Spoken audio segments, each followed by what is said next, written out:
지하철에서 칠순 노모를 때린 조폭, 그 사실을 알게 된 손녀이자 해병대 수색대 대령 여군이 조폭들에게 복수를 하는 참교육 이야기입니다. 매일 새벽 인천 송도 국제도시의 고층 빌딩 숲 아래를 지나는 지하철 1호선은 고요했다. 첫 차의 희미한 불빛이 차창에 스치면 새벽을 여는 사람들의 그림자가 길게 드리워졌다. 김말순 할머니 78세에게 이 시간의 지하철은 50년 넘게 살아온 삶의 일부이자 유일한 낙이었다. 강화도에서 직접 농사지은 신선한 채소와 손수 담근 시간장을 딸 네 식구에게 가져다 주기 위해 할머니는 누구보다 일찍 길을 나섰다. 굽은 허리지만 묵직한 꾸러미를 든 손에는 사랑과 정성이 듬뿍 담겨 있었다. 그날도 할머니는 평소처럼 노약자석에 앉아 창밖을 내다보고 있었다. 덜컹거리는 열차의 움직임에 맞춰 희미한 미소가 할머니의 얼굴에 번졌다. 딸이 좋아할 열무김치와 손자가 좋아하는 감자조림이 담긴 반찬통을 생각하면 마음이 따뜻해졌다. 그러나 그 평화로운 순간은 송내역을 지나자마자 산산조각 났다. 야, 이 늙은이 자리 안 비켜? 내까짓게 감히 어디다 발을 뻗고 앉아 있어. 거친 고함과 함께 거대한 그림자가 할머니 앞에 섰다. 30 남짓의 건장한 남자 3명이었다. 번쩍이는 문신과 술에 취해 충혈된 눈은 노인에게는 감당하기 힘든 위압감을 풍겼다. 특히 한 남자의 목에는 뱀 문신이 섬뜩하게 꿈틀거렸다. 그들은 독사파라며 이 구역을 접수했다고 떠들어댔다. 할머니는 순간 몸을 움츠렸다. 평생을 성실하게 살아온 할머니에게 이런 위협은 생전 처음 겪는 일이었다. 아이고 젊은 양반들, 제가 몸이 좀 불편해서 짐도 무겁고. 할머니의 목소리는 파르르 떨렸지만 꾸러미를 놓지 않으려는 작은 용기가 담겨 있었다. 손에 들린 묵직한 보따리는 단순한 짐이 아니었다. 늙은 할머니가 딸과 손자에게 전하는 따뜻한 마음, 오랜 세월 지켜온 가족에 대한 사랑 그 자체였다. 새벽같이 일어나 손수 담근 김치와 정성껏 만든 반찬을 먹이고 싶은 마음이 매주 할머니를 이 새벽 지하철에 오르게 했다. 어이, 늙으면 눈치라도 있어야지. 세상이 어떤 세상인데 감히 뻗대? 뒤지고 싶어? 뱀 문신 남자가 비웃듯이 코웃음을 쳤다. 그리고 찰싹 하는 소리와 함께 그의 손바닥이 할머니의 뺨을 강하게 후려쳤다. 날카로운 소리가 고요했던 지하철 칸에 울려 퍼졌고 할머니는 충격에 손에 든 꾸러미를 놓쳤다. 쿵 하는 소리와 함께 반찬통들이 바닥에 떨어져 열렸고 붉은 열무김치 국물과 반찬들이 사방으로 흩어졌다. 짭짤한 김치 냄새가 알코올 냄새와 뒤섞여 불쾌하게 퍼졌다. 할머니의 뺨은 순식간에 화끈거렸고 귀에서는 윙 소리가 났다. 평생을 살면서 남편에게도 자식들에게도 맞아본 적 없는 할머니였다. 그런데 전혀 모르는 젊은 남자에게 그것도 많은 사람의 시선 아래 폭행을 당하다니. 정신이 아득해지는 가운데 할머니는 본능적으로 바닥에 흩어진 반찬들을 주워 담기 시작했다. 떨리는 손으로 하나하나 김치 조각과 감자조림을 집어 올리는 할머니의 모습은 초라하기 그지없었다. 눈물은 말없이 흘러내려 주름진 뺨을 타고 흘렀다. 그 순간 지하철 칸의 모든 승객은 침묵했다. 그 누구도 선뜻 나서지 않았다. 그저 조용히 모르는 척 혹은 두려움에 고개를 돌릴 뿐이었다. 간혹 힐끔거리는 시선이 느껴졌지만 그 속에 동정이나 연민은 없었다. 다만 무관심과 회피만이 가득했다. 할머니의 마음은 뺨의 통증보다 사람들의 무관심에서 오는 상처로 더욱 시렸다. 왜 이런 일을 당해야 하는지, 왜 이 나이에 모르는 이에게 이런 치욕을 겪어야 하는지 이해할 수 없었다. 시간이 흘러 지하철이 목적지에 도착하자 할머니는 터벅터벅 내렸다. 꾸러미를 든 손은 여전히 떨리고 있었고 뺨은 빨갛게 부어올라 선명한 손자국이 찍혀 있었다. 깨진 반찬통 뚜껑 사이로 김치 국물이 계속해서 새어나왔지만 할머니는 더 이상 신경 쓸 겨를도 없었다. 마음속 깊이 새겨진 상처가 훨씬 아팠기 때문이다. 그날 저녁 김말순 할머니는 딸 김선영의 집에서 평소와 다름없이 저녁 준비를 했다. 하지만 왼쪽 뺨의 붓기는 여전했고 가끔씩 손이 미세하게 떨리는 것을 막을 수 없었다. 거울을 볼 때마다 선명한 손자국이 눈에 띄었지만 할머니는 애써 신경 쓰지 않는 척했다. 딸과 사위, 그리고 손녀에게 걱정을 끼치고 싶지 않았다. 이 불쾌하고 치욕스러운 기억을 애써 덮어두려 했다. 어머니, 얼굴이 왜 그러세요? 퇴근 후 현관문을 열고 들어서던 딸 선영이 할머니의 얼굴을 보고 깜짝 놀랐다. 걱정스러운 기색이 역력했다. 어디 부딪히셨어요? 어제도 넘어지셨다고 하더니. 김말순 할머니는 손사래를 치며 아무것도 아니라고 둘러댔다. 아무것도 아니야. 문짝에 살짝 부딪혔을 뿐이야. 늙으니까 자꾸 실수하네, 하. 애써 웃어 보였지만 그 웃음은 어색하고 금방이라도 부서질 듯 위태로웠다. 선영은 의심스러웠지만 더 이상 묻지 않았다. 어머니가 걱정을 끼치기 싫어한다는 것을 알았기 때문이다. 그런데 바로 그때 현관문이 다시 열리며 누군가 들어섰다. 할머니, 저 왔어요. 익숙하면서도 힘찬 목소리에 김말순 할머니는 깜짝 놀랐다. 뜻밖의 방문이었다. 해병대 전투복을 말끔하게 차려입은 채로 들어선 이는 다름 아닌 손녀 강하연 대령이었다. 대한민국 해병대 수색대에서 복무 중인 대령 강하연. 그녀는 갑작스럽게 휴가를 받아 집에 온 것이었다. 하연은 키가 크고 어깨가 넓어 전투복이 잘 어울렸다. 평소보다 더 날카로워 보이는 눈빛과 단단해진 몸매에서 해병대 수색대 훈련의 혹독한 흔적이 역력했다. 그녀의 눈은 매서웠다. 단순한 시력이 아니라 오랫동안 극한 상황에서 단련된 통찰력이 깃든 눈이었다. 엄마, 할머니. 하연이 깜짝 휴가 나왔어요. 모레까지 있다가 들어가야 해요. 하연은 환하게 웃으며 가족들을 반겼지만 그녀의 시선은 곧바로 김말순 할머니의 얼굴에 멈췄다. 해병대 수색대에서 훈련받은 하연의 눈에는 평범한 사람들이 놓치는 것들이 보였다. 할머니 뺨의 붓기, 선명하게 남아있는 손자국의 모양, 그리고 평소와 다르게 움츠러든 어깨와 슬픔이 서린 눈빛. 이런 상처는 문짝에 부딪혀서 생기는 것이 아니라는 것을 강하연 대령은 직감적으로 알 수 있었다. 할머니, 얼굴이 왜 그러세요? 하연의 목소리에는 평소와 다른 칼날 같은 날카로움이 섞여 있었다.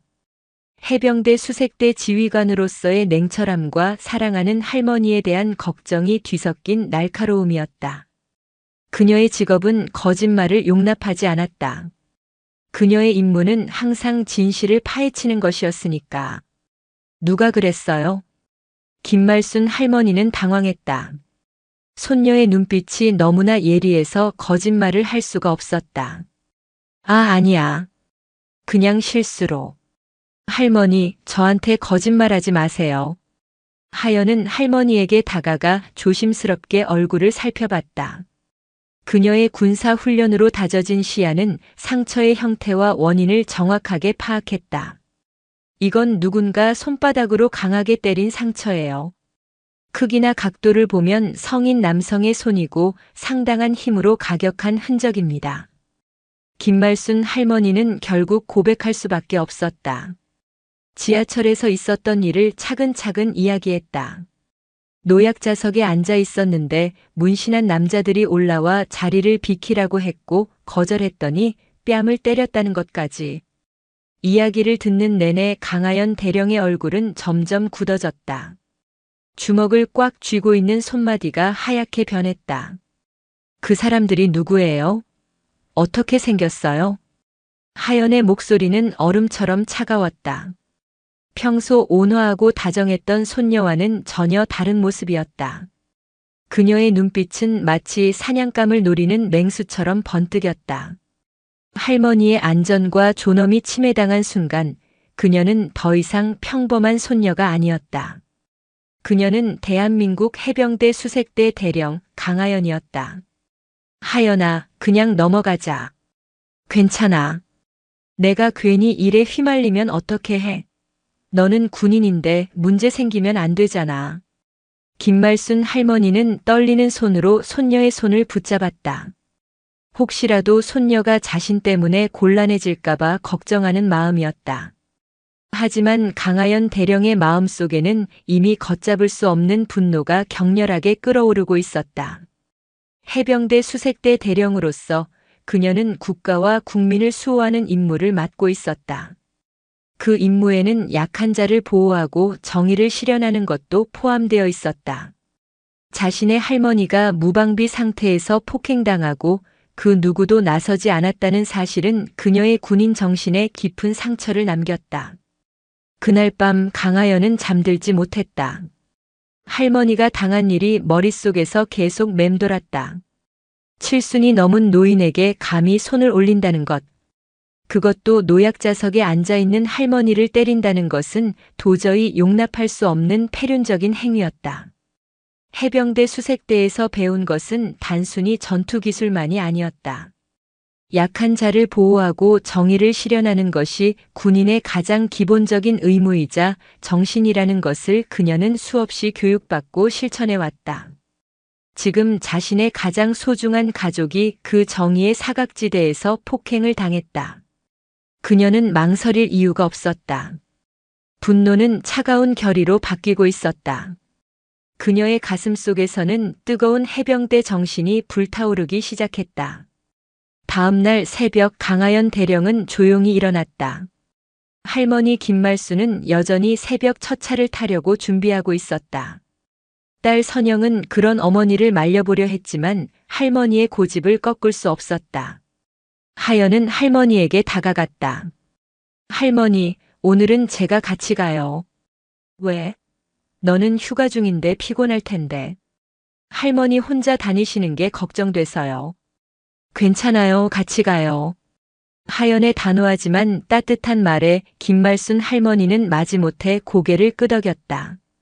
할머니와 손녀는 함께 지하철역으로 향했다. 어제와 같은 시간 같은 칸에 올랐다. 강하연 대령은 평상복을 입고 있었지만 그녀의 단련된 몸과 날카로운 눈빛, 그리고 언제든 움직일 수 있게 준비된 자세는 해병대 수색대 지휘관으로서의 존재감을 숨길 수 없었다. 그녀는 주변을 살피는 동시에 어제의 사건에 대한 정보를 수집하기 시작했다.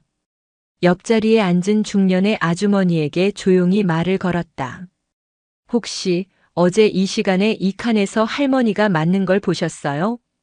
아주머니는 순간 움찔하며 고개를 끄덕였다. 그녀의 얼굴에는 어제의 기억 때문인지 미안함과 두려움이 섞여 있었다. 어머, 그 일 말이야? 참 안 됐더라고. 그런데 아무도 나서지 못했어.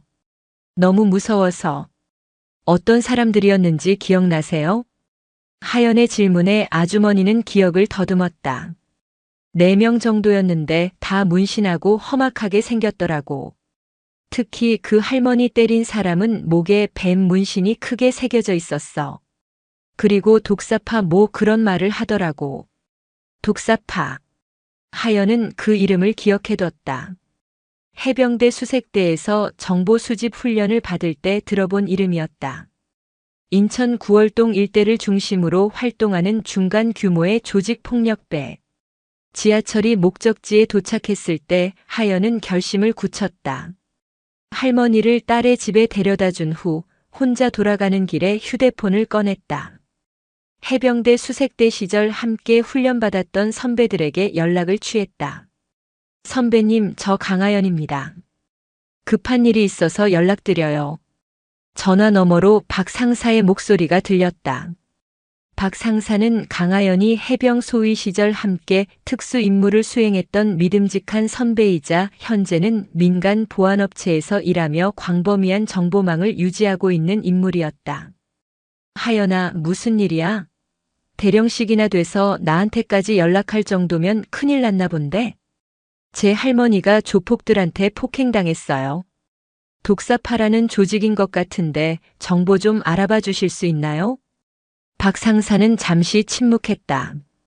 그리고 이내 단호한 목소리로 답했다. 독사파, 그놈들 요새 지하철에서 갈취나 하고 다니더라. 정보 알아볼게. 그런데 하연아, 섣불리 움직이지는 마라. 우리 일이 아니잖아. 알겠습니다, 선배님. 하지만 제 할머니 문제입니다.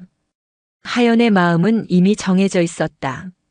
할머니를 때린 그 자들을 그냥 놔둘 수는 없었다. 해병대 수색대에서 배운 것은 정의를 실현하고 약한 자를 보호하는 것이었고 지금이 바로 그것을 실천할 때라고 생각했다. 그녀는 부대로 돌아가는 KTX 안에서 계획을 세우기 시작했다. 독사파에 대한 정보를 수집하고 할머니를 때린 그 남자를 찾아내는 것.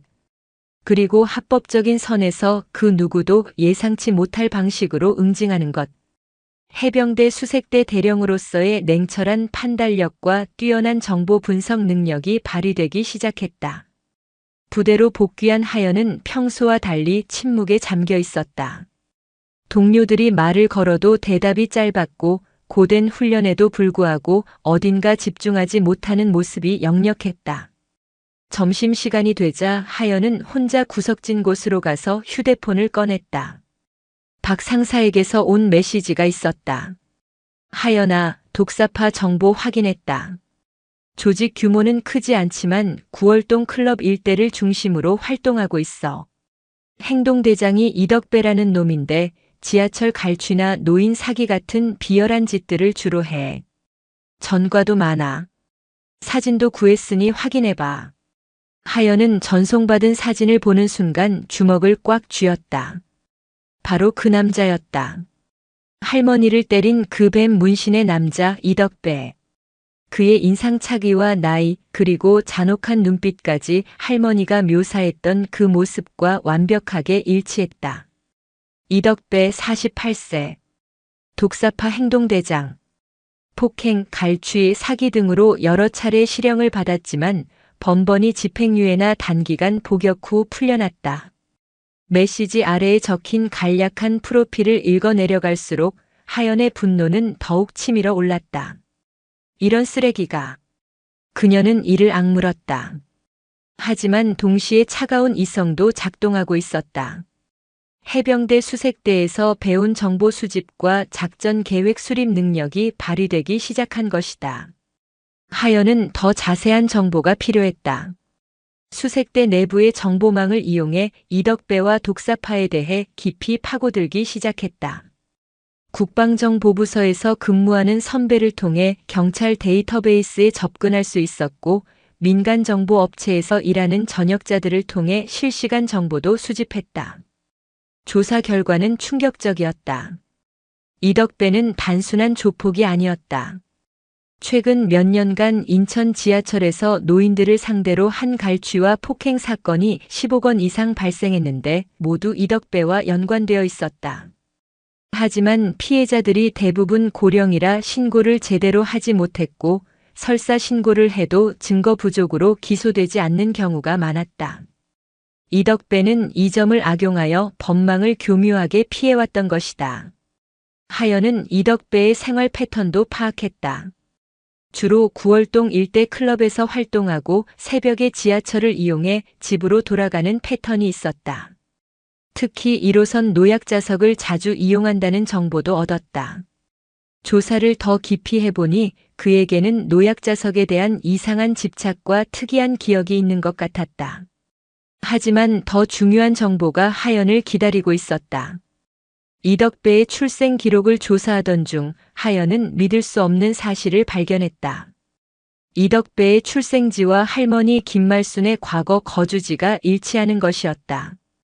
그것도 정확히 같은 시기에. 마치 신락 같은 인연의 끈이 기묘하게 얽혀 있는 듯 했다. 하연은 가슴이 철렁 내려앉는 것을 느꼈다. 혹시 설마 하는 의심이 머릿속을 스쳐 지나갔다. 하연은 휴대폰을 들고 할머니에게 전화를 걸었다. 손가락이 떨렸다. 할머니, 제가 물어볼 게 있어요. 혹시 옛날에 엄마 선영 말고 다른 아이를 낳으신 적이 있으세요? 전화 너머로 긴 침묵이 흘렀다. 숨막히는 정적 속에서 하연은 할머니의 떨리는 숨소리를 들을 수 있었다. 왜 그런 걸 물어보니? 김말순 할머니의 목소리가 미세하게 떨리고 있었다. 그녀의 목소리에는 감출 수 없는 불안감과 슬픔이 묻어 있었다. 할머니, 솔직히 말씀해 주세요. 저한테는 숨기실 필요 없어요. 하연의 간절한 목소리에 김말순 할머니는 결국 깊은 한숨을 내쉬며 진실을 털어놓았다. 그래, 있었어. 내 딸 선영이보다 5살 먼저 낳은 아이가 하나 있었지. 덕배. 이덕배라고. 김말순 할머니의 목소리는 점점 작아졌다. 마치 먼 옛날의 아픈 기억을 더듬는 듯 했다. 그때는 어쩔 수 없었어. 20살에 시집가기 전에 낳은 아이라 키울 수가 없었단다. 고아원에 보낼 수밖에. 하연의 심장이 격렬하게 뛰었다. 예상치 못한 방향으로 흘러가는 이야기. 할머니를 때린 그 조폭이 바로 할머니의 친아들이었던 것이다. 자신의 외삼촌 이덕배. 강하연 대령은 온몸에 소름이 돋는 것을 느꼈다. 머리부터 발끝까지 전율이 흘렀다. 하연은 믿기지 않는 현실에 입술을 깨물었다. 하늘이 무너지는 듯한 충격과 혼란이 그녀를 덮쳤다. 할머니, 혹시 그 사람이 지하철에서 할머니를 때린 그 남자였나요? 응, 그 아이야. 내가 버린 아이. 김말순 할머니의 목소리에는 한없는 슬픔과 자책감이 담겨 있었다. 그리고 이어지는 충격적인 고백. 몇 년 전부터 알고 있었어. 우연히 길에서 마주쳤는데 어릴 때 모습 그대로더라고. 하지만 다가갈 수가 없었어. 내가 무슨 자격으로. 하연은 머리가 복잡해졌다. 복수를 계획하고 있던 상대가 바로 할머니의 친아들이자 자신의 외삼촌이었다니. 이것은 단순한 범죄가 아니었다. 뒤틀리고 비극적인 인연의 실타래였다. 하지만 동시에 더욱 화가 났다. 친어머니를 때렸다는 사실이 더욱 용납할 수 없었기 때문이다. 아무리 버려졌다고 해도 자신을 낳아준 어머니에게 폭력을 휘두르는 것은 인간으로서 할 수 없는 패륜이었다. 그래서 할머니는 신고도 안 하신 거예요? 하연의 목소리는 분노로 떨렸다. 어떻게 내 아이를 신고하니? 내가 잘못 키워서 저렇게 된 건데. 내가 벌인 죄값이야. 김말순 할머니는 한없이 자책하고 있었다. 평생을 짊어져온 죄책감이 그녀의 어깨를 짓누르고 있었다. 아니에요, 할머니. 하연의 목소리는 단호했다. 할머니가 어떤 이유로 그 사람을 고아원에 보내셨든 그게 할머니를 때릴 이유는 되지 않아요. 가족이면 더더욱 그러면 안 되는 거예요. 그 어떤 이유도 폭력을 정당화할 수 없습니다. 김말순 할머니는 깊은 한숨을 쉬며 말했다. 그 아이도 불쌍해. 어린 나이에 고아원에서 자라면서 얼마나 외롭고 힘들었을까. 내가 곁에서 사랑을 주며 키웠다면 저렇게 되지 않았을 텐데. 할머니의 목소리에는 평생의 후회가 담겨 있었다. 하지만 하연은 할머니의 말을 온전히 받아들일 수 없었다. 어머니를 향한 분노가 외삼촌의 행동은 이해할 수 있었지만 용서할 수는 없었다. 그건 개인적인 감정의 문제가 아니라 정의와 윤리의 문제였다. 해병대 수색대 대령으로서 그녀는 이 문제를 그냥 지나칠 수 없었다. 전화를 끊은 후 하연은 더욱 복잡한 심정이 되었다. 하지만 동시에 결심도 더욱 확고해졌다. 이덕배가 할머니의 아들이든 아니든 노인을 폭행한 것은 용서할 수 없는 범죄였다. 더군다나 자신의 친어머니를 때렸다는 것은 더욱 용납할 수 없었다. 그녀의 마음속에는 냉철한 분노와 함께 뒤틀린 인연을 바로잡고 진정한 의미의 정의를 구현해야 한다는 해병대 수색대 정신이 강하게 자리 잡았다. 강하연 대령은 작전을 수정하기 시작했다. 단순한 복수가 아니었다. 이덕배로 하여금 자신이 무엇을 잘못했는지 깨닫게 만들어야 했다. 그리고 다시는 무고한 노인들을 괴롭히지 못하도록 확실하게 응징해야 했다. 이것은 단순히 할머니의 복수가 아니라 이덕배라는 한 인간의 삶을 바로잡는 일이며 또한 사회의 정의를 바로 세우는 일이었다. 그날 밤 강하연 대령은 휴대전화로 전역한 선배들에게 다시 연락을 취했다. 그녀의 목소리에는 전과 다른 비장함이 서려 있었다. 선배님들 도움이 필요해요. 정의를 실현할 시간이 온 것 같습니다. 대한민국 해병대 수색대 출신들의 비공식 네트워크가 조용히 작동하기 시작했다. 이틀 후 하연은 부대에 특별 휴가를 신청했다. 가족 상황으로 인한 긴급 휴가라고 신청서에 적었다. 거짓말은 아니었다. 할머니 일은 분명 가족 상황이었으니까. 다만 상관들이 생각하는 것과는 조금 다른 종류의 상황일 뿐이었다. 하연은 휴가를 받자마자 인천으로 향하는 KTX에 몸을 실었다. KTX 안에서 하연은 박 상사로부터 온 메시지를 확인했다. 박 상사는 독사파의 조직도와 주요 인물들의 상세한 정보를 보내왔다. 하연아, 독사파 조직도 확보했다. 이덕배가 보스고 밑에 직속 부하가 3명 있어. 김태식, 오민호, 최정혁. 모두 전과자들이고 이덕배와 함께 지하철 갈취에 가담한 놈들이야. 위치 추적도 가능하고 그들의 약점도 파악했어. 각자 어떤 종류의 범죄에 연루되어 있는지, 어떤 방식으로 돈을 벌고 있는지 상세히 파악했으니 작전에 참고하도록. 하연은 고개를 끄덕였다. 해병대 수색대에서 배운 것 중 하나가 바로 적을 알고 나를 아는 것이었다. 이덕배와 독사파에 대한 정보가 많을수록 작전 성공 확률이 높아질 터였다. 그녀는 박 상사가 보내온 자료를 면밀히 분석했다. 조직의 구조, 각자의 역할 분담, 주요 활동 무대, 그리고 무엇보다 중요한 그들의 약점. 해병대 수색대 대령으로서 그녀의 임무는 목표 달성을 위한 최적의 전략을 수립하는 것이었다. 인천역에 도착한 하연은 곧바로 할머니 집으로 향했다.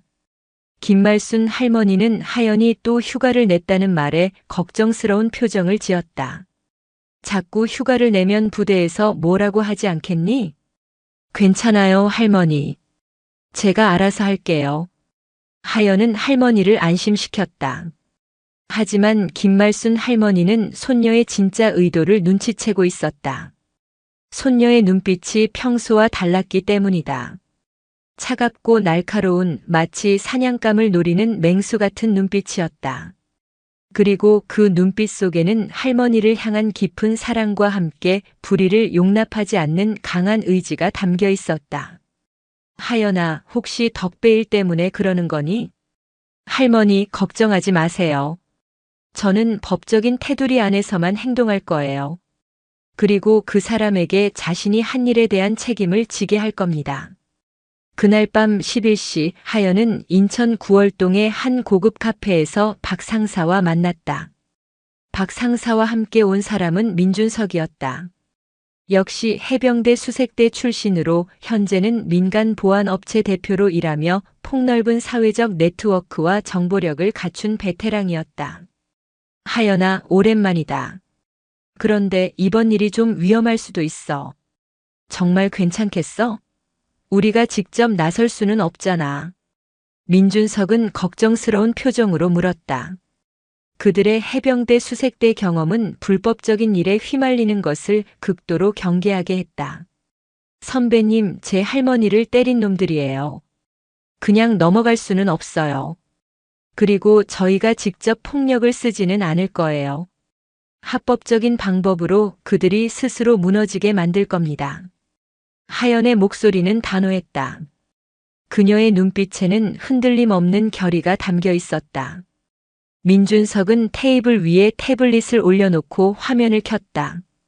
화면에는 독사파의 조직도가 상세하게 그려져 있었다. 독사파 조직도야. 이덕배가 보스고 밑에 직속 부하 3명이 있어. 김태식, 오민호, 최정혁. 주요 수입원은 클럽 상납금과 지하철 갈취, 그리고 노인 대상 보이스피싱이야. 참 비열한 놈들이지. 민준석의 목소리에는 경멸감이 묻어 있었다. 하연은 화면을 주의 깊게 살펴봤다. 이덕배의 행동 패턴, 부하들의 역할 분담, 그들이 자주 가는 장소들까지 상세하게 정리되어 있었다. 해병대 수색대에서 수없이 진행했던 작전 브리핑과 다를 바 없었다. 이 정보들은 어떻게 구한 거예요? 우리 업체에서 클럽 보안 일을 하다 보니 자연스럽게 알게 된 거야. 합법적으로 얻은 정보들이니 걱정하지 마. 박 상사가 커피를 한 모금 마시고 말했다. 하연아, 그런데 진짜 이덕배가 내 할머니 아들이 맞아? 네, 확인했어요.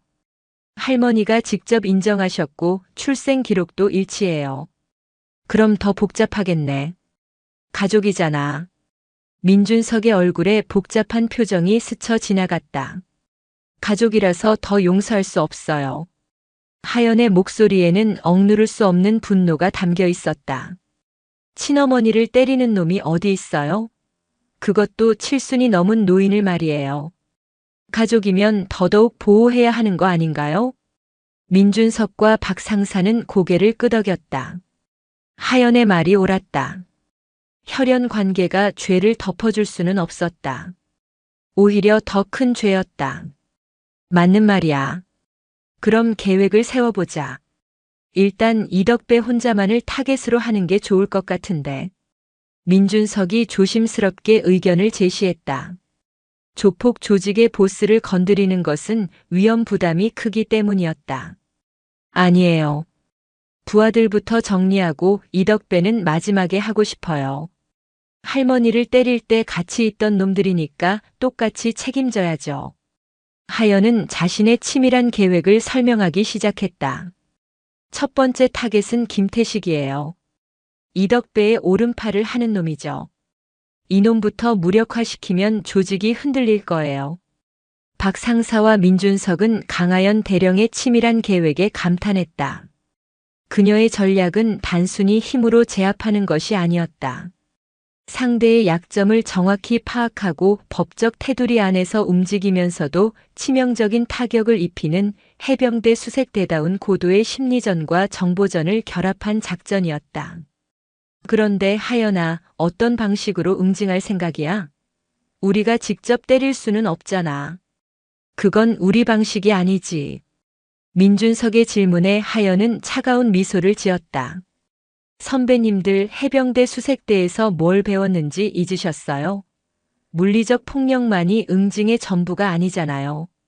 하연은 태블릿 화면을 넘기며 설명했다. 김태식은 현재 사기 대출로 수사를 받고 있어요. 하지만 증거 부족으로 기소되지 못하고 있죠. 그런데 만약 결정적인 증거가 나온다면, 그 증거를 우리가 제공한다는 거구나. 박 상사가 눈을 번뜩이며 외쳤다. 맞아요. 합법적으로 수집한 증거를 경찰에 제보하는 거예요. 그리고 오민호는 클럽에서 마약 거래를 하고 있어요. 이것도 신고하면 될 일이고요. 하연의 계획은 치밀하고 빈틈이 없었다. 직접적인 폭력 대신 법적 처벌을 통한 응징. 그것이 해병대 수색대 대령 강하연이 선택한 정의 실현의 방식이었다. 최정혁은 어떻게 할 거야? 이놈은 좀 특별해 보이던데. 민준석이 최정혁의 프로필을 보며 물었다. 이놈은 SNS에서 자신의 범죄 행위를 자랑하는 습관이 있거든요. 이걸 모아서 경찰에 제보하고 동시에 언론에도 제공할 생각이에요. 사회적 매장이 목적이죠. 박 상사가 고개를 끄덕였다. 좋은 계획이야. 그럼 이덕배는? 하연의 눈빛이 차갑게 빛났다.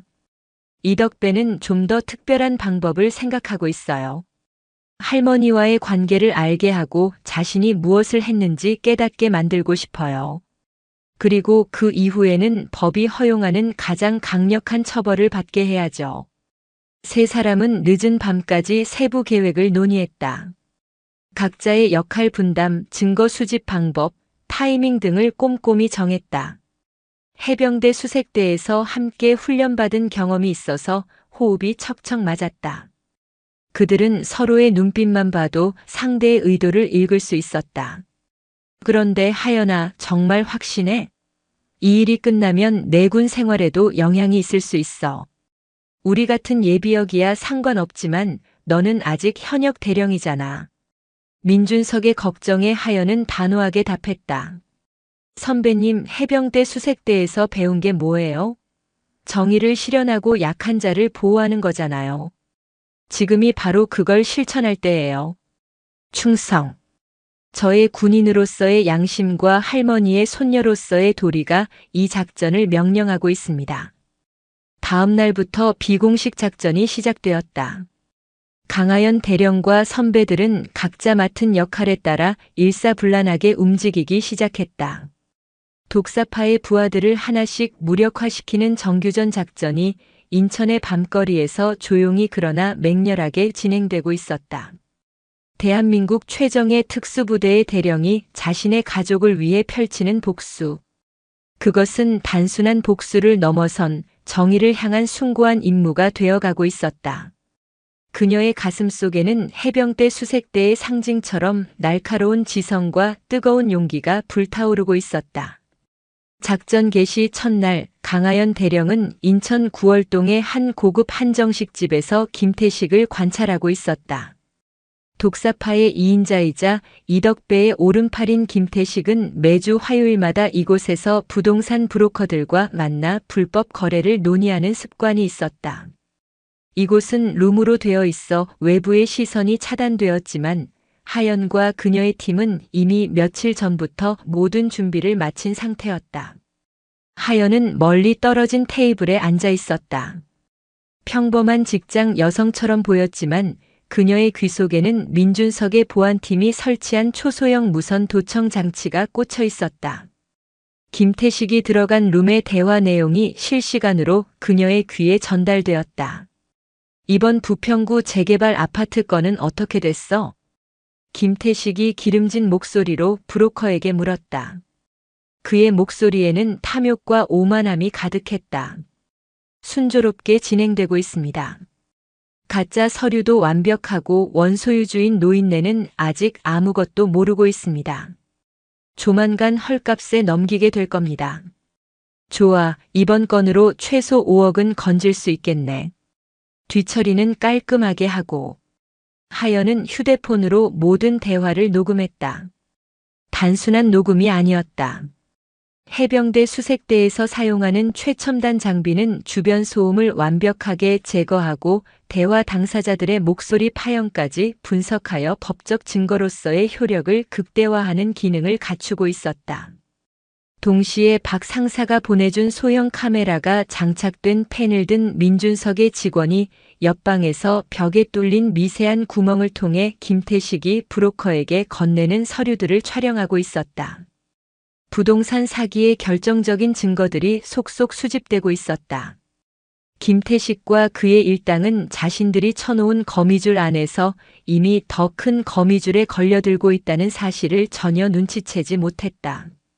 1시간 후 만족스러운 표정으로 식사를 마친 김태식이 음식점을 나서자 하연도 조용히 뒤를 따랐다. 해병대 수색대에서 혹독하게 훈련받은 미행 기술이 빛을 발하는 순간이었다.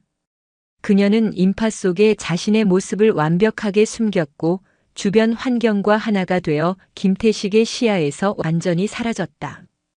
김태식은 식사 자리에서의 성공적인 거래에 취해 전혀 눈치채지 못했다. 김태식은 구월동의 한 오피스텔로 향했다. 서류상으로는 정상적인 부동산 중개업소였지만 실제로는 그의 사기 조직의 본거지였다. 하연은 건물 맞은편 상가에 자리를 잡고 망원경으로 사무실 내부를 관찰했다. 그녀의 눈은 매처럼 날카롭게 사무실의 모든 움직임을 포착했다. 선배님, 김태식이 아지트에 들어갔습니다. 지금 가짜 서류들을 정리하고 있습니다. 하연이 박 상사에게 전화를 걸어 상황을 보고했다. 그녀의 목소리는 차분했지만 그 안에는 사냥을 앞둔 맹수의 긴장감이 서려 있었다. 좋아, 계속 관찰해. 그리고 오늘 밤에 경찰서에 제보할 자료를 완벽하게 정리하자. 익명의 제보자가 제공한 완벽한 증거, 경찰도 움직이지 않을 수 없을 거야. 바로 그때 민준석으로부터 연락이 왔다. 하연아, 오민호 쪽에서 큰 성과가 있었어. 오늘 밤 클럽에서 대규모 마약 거래를 한다는 첩보를 입수했다. 우리 직원이 현장을 확보하고 동영상까지 찍을 준비를 마쳤어. 이놈은 확실히 잡힐 거야. 하연은 입가에 차가운 미소를 지었다. 계획대로 모든 것이 완벽하게 진행되고 있었다. 독사파라는 거대한 나무의 가지들이 하나둘씩 잘려나가기 시작한 것이다. 이제 남은 것은 썩어버린 기둥을 쓰러뜨리는 일뿐이었다. 다음 날 새벽 동이 트기도 전에 김태식의 사무실에 경찰이 들이닥쳤다. 하연의 팀이 제보한 자료를 바탕으로 한 압수수색이었다. 경찰은 사무실 곳곳에 숨겨져 있던 가짜 계약서와 인감, 대포폰, 그리고 피해자들의 명단을 모두 발견했다. 김태식은 잠옷바람으로 자신의 사무실 소파에서 자다가 현행범으로 체포되었다. 이게 어떻게 된 거야? 누가 신고했어? 내 주변에 스파이가 있다는 거야? 그의 고함은 공허한 메아리가 되어 흩어졌다. 이미 늦었다. 하연의 팀이 제공한 증거들은 너무나도 명백하고 결정적이어서 그가 빠져나갈 구멍은 어디에도 없었다. 이덕배는 자신의 오른팔인 김태식이 체포되었다는 소식을 듣고 크게 당황했다. 대체 뭐가 어떻게 된 거야? 김태식이 그렇게 조심스럽게 일했는데 경찰이 어떻게 알고 들이닥친 거지? 이덕배는 불안해하기 시작했다. 자신의 오른팔이 잡혔다는 것은 조직에 큰 타격이었기 때문이다.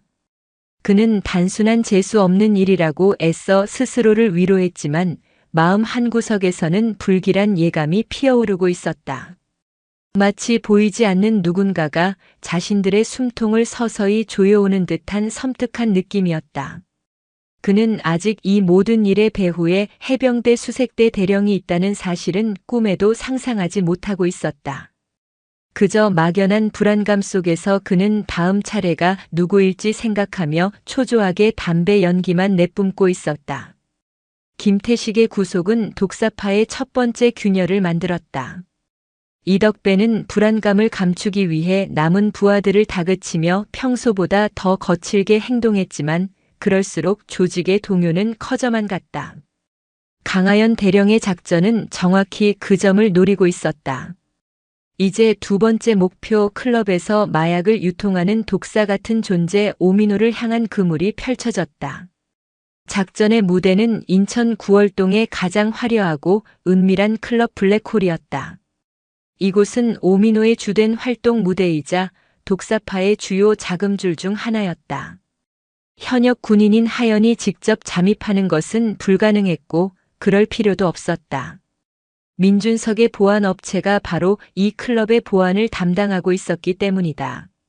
그의 직원 중 한 명인 강태성 과장은 해병대 수색대 출신의 베테랑으로 이미 몇 달 전부터 클럽 내부의 정보를 수집하며 민준석에게 보고하고 있었다. 대표님, 오늘 밤 12시 VIP 룸에서 오민호가 대만 쪽 조직과 큰 거래를 할 예정입니다. 필로폰 2kg 규모입니다. 현장에서 놈을 덮칠 절호의 기회입니다. 강태성 과장의 보고는 간결하고 정확했다. 민준석은 이 정보를 즉시 하연과 박 상사에게 전달했다. 세 사람은 화상 통화를 통해 마지막 작전 계획을 점검했다. 현장에서의 증거 확보가 가장 중요합니다. 강태성 과장님. 안전하게 촬영이 가능하시겠습니까? 하연의 목소리에는 강태성 과장의 안전을 걱정하는 마음이 담겨 있었다. 걱정 마십시오, 대령님. 룸 천장에 설치된 몰래카메라와 제 몸에 부착된 보디캠으로 모든 것을 기록할 겁니다. 완벽한 증거를 확보하겠습니다. 그날 밤 12시 클럽 블랙홀은 화려한 조명과 심장을 울리는 음악 그리고 젊은이들의 열기로 가득 찼다. 강태성 과장은 평소처럼 보안 요원의 복장을 하고 VIP 룸 복도를 순찰했다. 그의 눈빛은 냉철했고 모든 감각은 최고조로 곤두서 있었다. 잠시 후 오민호가 대만 조직원으로 보이는 남자 2명과 함께 VIP 룸으로 들어갔다. 강태성 과장은 그들의 뒤를 따라가며 자연스럽게 복도를 지켰다. 룸에서는 은밀한 대화가 오고 갔다. 물건은 가져왔나? 오민호가 거만하게 물었다. 여기 있어. 순도 최상급이야. 돈은 준비됐겠지? 대만 조직원이 돈 가방을 가리키며 말했다. 오민호가 가방을 열어 돈다발을 확인하는 순간, 그리고 대만 조직원이 필로폰이 담긴 봉투를 테이블 위에 올려놓는 그 순간 강태성 과장의 보디캠과 천장의 몰래카메라는 모든 장면을 빠짐없이 기록하고 있었다. 거래가 성사되고 그들이 악수를 나누는 순간까지 완벽한 증거가 확보되었다. 거래를 마친 오민호가 룸에서 나오자 강태성 과장은 아무 일 없었다는 듯 고개를 숙여 인사했다. 오민호는 의심 없이 그를 지나쳐 클럽의 소음 속으로 사라졌다. 강태성 과장은 즉시 확보한 영상을 민준석에게 전송했다. 영상은 곧바로 하연과 박 상사에게 전달되었다. 완벽합니다. 하연은 영상을 확인하고 짧게 말했다. 이제 남은 것은 경찰에 신고하는 일이었다. 박 상사는 다시 한번 익명의 제보자가 되어 이번에는 마약 수사대에 결정적인 증거 영상을 제보했다. 마약 수사대는 즉각 출동했다. 그로부터 사흘 후 오민호는 같은 클럽에서 또 다른 거래를 하려다 현장에서 잠복하고 있던 마약 수사대 형사들에게 체포되었다. 클럽은 아수라장이 되었고 오민호는 수갑이 채워진 채 비참하게 끌려나갔다. 며칠 전 강태성 과장이 촬영한 영상은 그가 절대로 빠져나갈 수 없는 쐐기가 되었다. 이 소식은 이덕배에게 치명타를 안겨주었다. 김태식에 이어 오민호까지 조직의 기둥 2개가 연달아 무너져 내린 것이다. 이것은 더 이상 우연이나 불운이 아니었다. 명백히 누군가가 자신들을 노리고 있었다. 누구야? 대체 누구야? 이덕배는 자신의 아지트에서 미친 듯이 소리쳤다. 그는 경쟁 조직의 소행인지 아니면 내부의 배신자인지 의심했지만 아무런 단서도 찾을 수 없었다. 상대는 그림자처럼 움직이며 자신들의 약점만을 정확하게 공격해왔다. 그는 극심한 불안감과 공포에 휩싸였다. 평생을 폭력과 배신 속에서 살아온 그였지만 이런 종류의 공포는 처음이었다. 보이지 않는 적이 자신의 모든 것을 꿰뚫어 보고 있다는 느낌. 그는 남은 부하 최정혁에게 당분간 모든 활동을 중단하고 조용히 지내라고 지시했다. 하지만 이미 하연의 계획은 다음 단계로 넘어가고 있었다. 이덕배가 공포 속에서 스스로를 고립시키는 것, 그것이야말로 하연이 원했던 그림이었다. 이제 남은 마지막 가지를 잘라내고 썩어버린 기둥의 숨통을 끊을 시간이었다. 독사파의 마지막 남은 직속 부하 최정혁. 그는 앞서 무너진 김태식이나 오민호와는 다른 종류의 인간이었다. 폭력적이고 무식한 것은 같았지만 그는 자신의 범죄 행위를 과시하고 인정받고 싶어하는 비뚤어진 욕망을 가지고 있었다. 그의 소셜미디어 계정은 그 욕망의 배설구이자 강하연 대령에게는 더없이 좋은 먹잇감이었다. 하연과 박 상사는 민준석이 마련해준 인천 송도의 안전가옥에서 최정혁의 소셜미디어 계정을 면밀히 분석하고 있었다. 그의 계정은 그야말로 범죄의 박물관이었다. 지하철에서 노인들을 협박하며 찍은 사진, 갈취한 돈다발을 침대 위에 뿌려놓고 찍은 사진, 폭행으로 상처 입은 피해자를 조롱하며 올린 글들. 그의 모든 게시물에는 어김없이 자랑스러운 해시태그가 달려 있었다. 해시태그 인천 의무법자, 해시태그 돈이 최고, 해시태그 인생은 한방. 이놈 정말 멍청하군. 박 상사가 혀를 차며 말했다. 멍청한 만큼 가장 잔인하게 무너뜨려야 합니다. 하연의 목소리는 얼음처럼 차가웠다. 그녀는 최정혁의 게시물들을 하나하나 캡처하고 저장했다.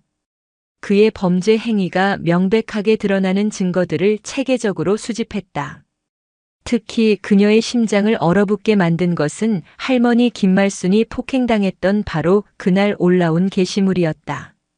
오늘 지하철에서 늙은 할망구 하나 혼내줬다. 자리 하나 비키라는 게 그렇게 어렵나?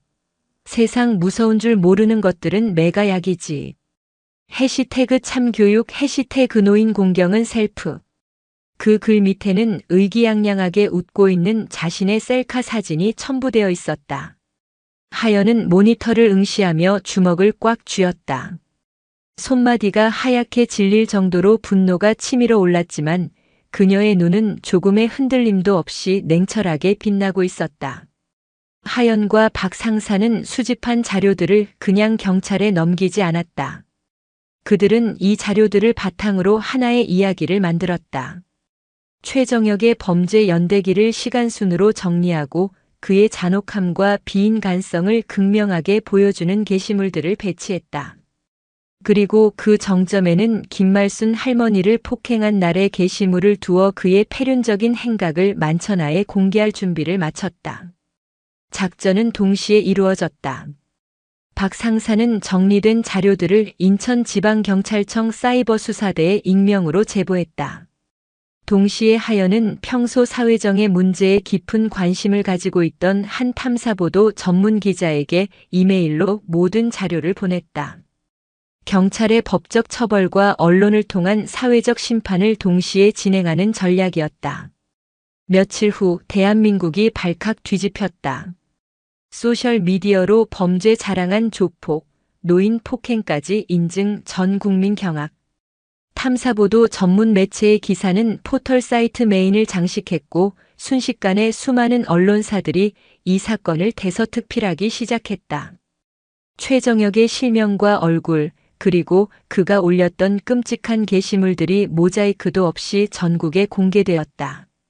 대중의 분노는 들불처럼 번져나갔다. 그의 소셜미디어 계정은 순식간에 비난 댓글로 마비되었고 그의 신상 정보는 인터넷 곳곳으로 퍼져나갔다. 그는 디지털 지옥에 갇혔다. 형님, 저 어떻게 해요? 온 세상 사람들이 저를 알아봐요. 최정역은 이덕배에게 울먹이며 전화했다. 길에서도 사람들이 손가락질하고 집 앞에는 기자들이 몰려와 있어요. 이덕배는 아무 말도 할 수 없었다. 이제 그는 심각한 표정을 짓는 것조차 사치였다. 공포가 그의 온몸을 지배하고 있었다. 부하 3명이 모두 무력화되었다. 김태식은 구속되었고 오민호도 마약 혐의로 재판을 기다리고 있었다. 그리고 최정역은 사회적으로 완전히 매장되어 더 이상 조직 활동을 할 수 없는 상태가 되었다. 누군가 우리를 체계적으로 무너뜨리고 있어. 이덕배는 확신했다. 이것은 우연이 아니었다. 누군가 치밀하게 계획해서 자신을 공격하고 있는 것이다. 하지만 그는 자신을 공격하는 상대가 누구인지 전혀 알지 못했다. 설마 자신이 지하철에서 하찮게 여기며 때렸던 그 노파의 손녀가 대한민국 최정예 해병대 수색대의 대령이라는 것은 꿈에도 생각하지 못했다. 불안감에 휩싸인 이덕배는 최정역을 닥달했다.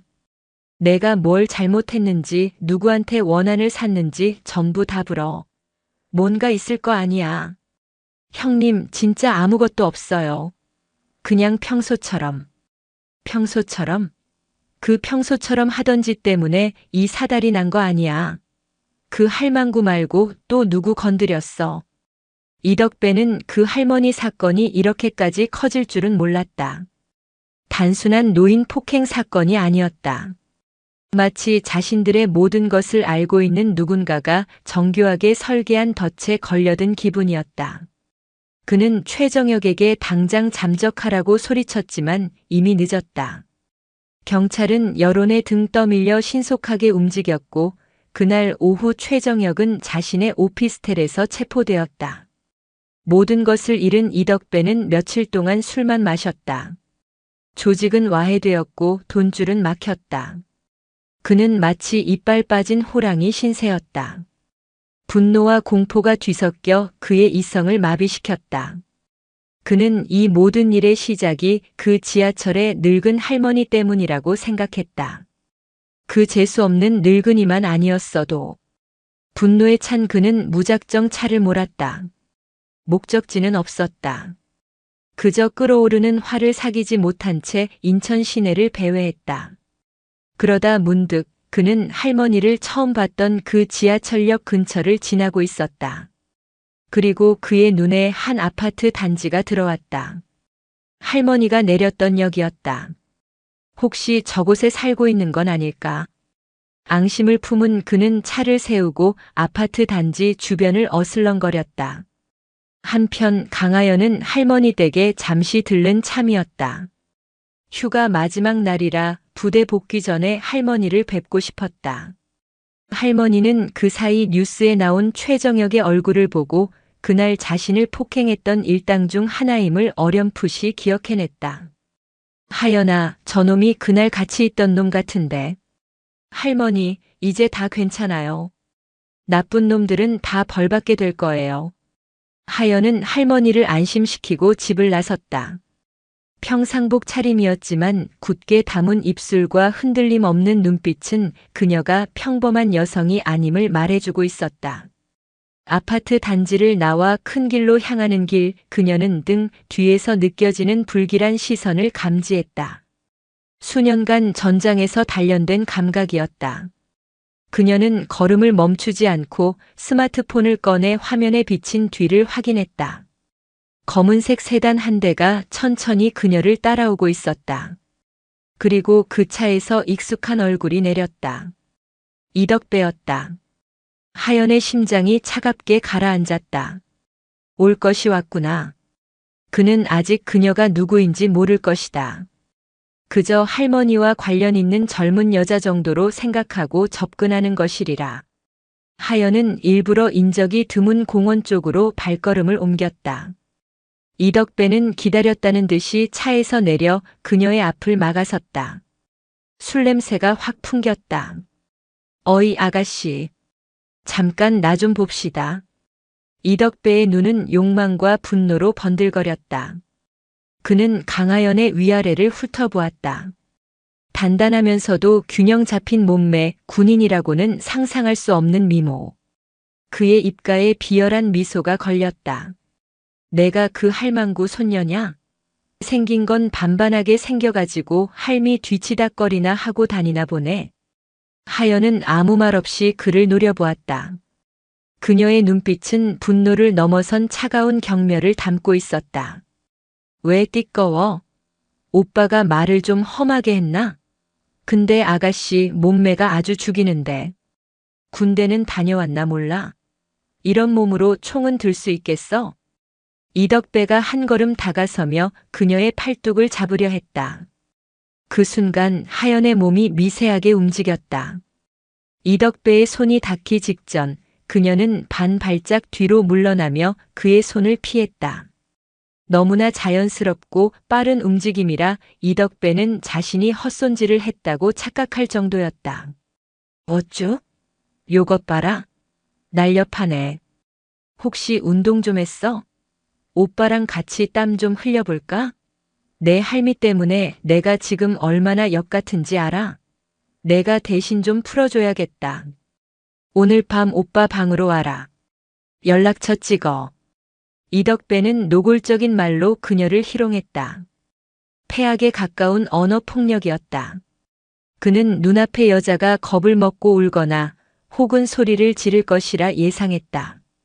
하지만 하연의 반응은 그의 예상을 완전히 빗나갔다. 그녀는 두려워하기는커녕 오히려 입가에 희미한 미소를 띄었다. 그것은 즐거움의 미소가 아니었다. 사냥감이 제 발로 함정에 걸어 들어왔을 때 맹수가 짖는 그런 종류의 차갑고 잔혹한 미소였다. 이덕배 씨. 하연이 처음으로 입을 열었다. 그녀의 목소리는 낮고 조용했지만 공원의 공기를 얼어붙게 할 만큼의 냉기를 품고 있었다. 내까짓게 내 이름은 어떻게? 9월동 클럽 블랙홀 지분 15%. 안산에 숨겨둔 차명 계좌 3억 7천만 원. 3년 전 부산에서 저지른 뺑소니 사건. 더 말해줄까요? 이덕배의 얼굴이 하얗게 굳었다. 술이 확 깨는 기분이었다. 자신의 가장 은밀한 비밀들을 눈앞의 여자가 줄줄 꿰고 있었다. 너 뭐야? 대체 누구야? 당신 같은 쓰레기들이 가장 두려워하는 사람. 하연은 천천히 그에게 다가갔다. 이번에는 이덕배가 뒷걸음질 쳤다. 여자의 눈빛에서 살기를 느꼈다. 평생 느껴보지 못한 진짜 죽음을 목전에 둔 자만이 느낄 수 있는 그런 종류의 살기였다. 내 할머니께 손댄 것, 그리고 방금 나에게 한 말들. 단 하나도 잊지 않을 겁니다. 당신은 당신이 저지른 모든 죄의 대가를 아주 혹독하게 치르게 될 거예요. 내가 그렇게 만들 거니까. 하연은 이덕배의 어깨를 손가락으로 툭 쳤다. 그냥 가볍게 친 것뿐인데 이덕배는 마치 거대한 망치에 맞은 것처럼 비틀거리며 뒤로 나자빠졌다. 하연은 그를 경멸스럽게 내려다본 뒤 아무 일도 없었다는 듯 돌아섰다. 공포에 질린 이덕배는 넘어진 채로 그녀의 뒷모습만 멍하니 바라볼 뿐이었다. 그는 깨달았다. 자신이 건드린 것은 평범한 여자가 아니었다. 그는 지금 거대한 지옥의 문을 제 손으로 열어젖혔다. 첫 대면 이후 이덕배의 삶은 그야말로 지옥으로 변해갔다. 그는 강하연이라는 여자의 정체를 알아내기 위해 백방으로 수소문했지만 아무것도 나오는 것이 없었다. 그녀는 마치 유령 같았다. 하지만 그녀가 남긴 말들은 그의 뇌리에서 떠나지 않으며 그를 끊임없이 괴롭혔다. 자신의 모든 비밀을 알고 있다는 사실, 그것이 그를 미치게 만들었다. 강하연은 부대로 복귀했지만 작전은 멈추지 않았다. 오히려 더욱 정교하고 치밀하게 이덕배의 숨통을 조여왔다. 그녀는 민준석과 박 상사를 통해 이덕배의 자금줄을 차단하는 작전에 돌입했다. 선배님, 이덕배가 안산에 숨겨둔 차명 계좌부터 처리해야 합니다. 국세청에 익명으로 제보할까? 탈세 혐의로. 그것만으로는 부족해요. 그 돈을 아예 묶어버려야 합니다. 하연의 계획은 대담했다. 그녀는 계좌 명의자인 노인의 정보를 파악했고 그 노인이 과거 이덕배에게 사기를 당해 명의를 도용당했다는 사실을 알아냈다. 하연의 팀은 노인의 가족에게 접근해 법적인 절차를 밟도록 도왔다. 금융감독원에 지급정지를 신청하고 이덕배를 사기 및 공갈 혐의로 고소하게 한 것이다. 갑작스러운 지급정지와 고소에 이덕배는 속수무책으로 당했다. 비상금으로 숨겨두었던 3억 7천만 원이 공중에 떠버린 것이다. 어떻게 된 거야? 내 돈. 누가 손을 쓴 거야? 그가 포효했지만 되돌아오는 것은 없었다. 설상가상으로 국세청에서 특별 세무조사가 시작되었다. 클럽 블랙홀의 지분에 대한 탈세 혐의였다. 이 역시 하연의 팀이 제보한 정보 때문이었다. 수억 원에 달하는 추징금이 부과될 것이라는 소식에 클럽의 다른 주주들은 이덕배의 지분을 강제로 회수하려 움직였다. 그의 마지막 돈줄마저 끊기기 일보 직전이었다. 이덕배는 완전히 고립되었다. 돈도 부하도 모두 잃었다. 그에게 남은 것은 낡은 아파트와 차 한 대, 그리고 끝없는 공포뿐이었다. 그는 강하연이라는 여자가 이 모든 일의 배후에 있음을 직감했다. 그는 복수심에 불탔지만 동시에 그녀에 대한 극심한 공포를 느꼈다. 그녀는 보이지 않는 거미줄을 쳐놓고 자신을 서서히 말려 죽이고 있었다. 그녀를 찾아야 해. 그녀를 죽여야 이 지옥이 끝나. 이성을 잃은 이덕배는 다시 할머니의 아파트 주변을 맴돌기 시작했다. 그 여자도 결국 그 할머니 때문에 움직이는 것이다. 할머니를 인질로 잡으면 그년도 모습을 드러낼 수밖에 없을 거라고 생각했다. 어리석고 위험한 생각이었지만 궁지에 몰린 그에게는 다른 선택지가 보이지 않았다. 하지만 그의 모든 움직임은 이미 하연의 손바닥 안에 있었다. 민준석의 팀이 아파트 주변에 설치한 감시 카메라와 인근 상인으로 위장한 요원들을 통해 이덕배의 동향은 실시간으로 하연에게 보고되고 있었다. 대령님, 목표가 할머니 댁 주변을 배회하고 있습니다. 위험한 행동을 할 가능성이 있습니다. 할머니와 어머니는 안전한 곳으로 모셨습니다. 걱정하지 마십시오. 하연은 이미 모든 준비를 마친 상태였다. 오히려 이덕배가 제 발로 와주기를 기다리고 있었다. 그를 끌어들일 두 번째 무대를 준비해 놓은 것이다.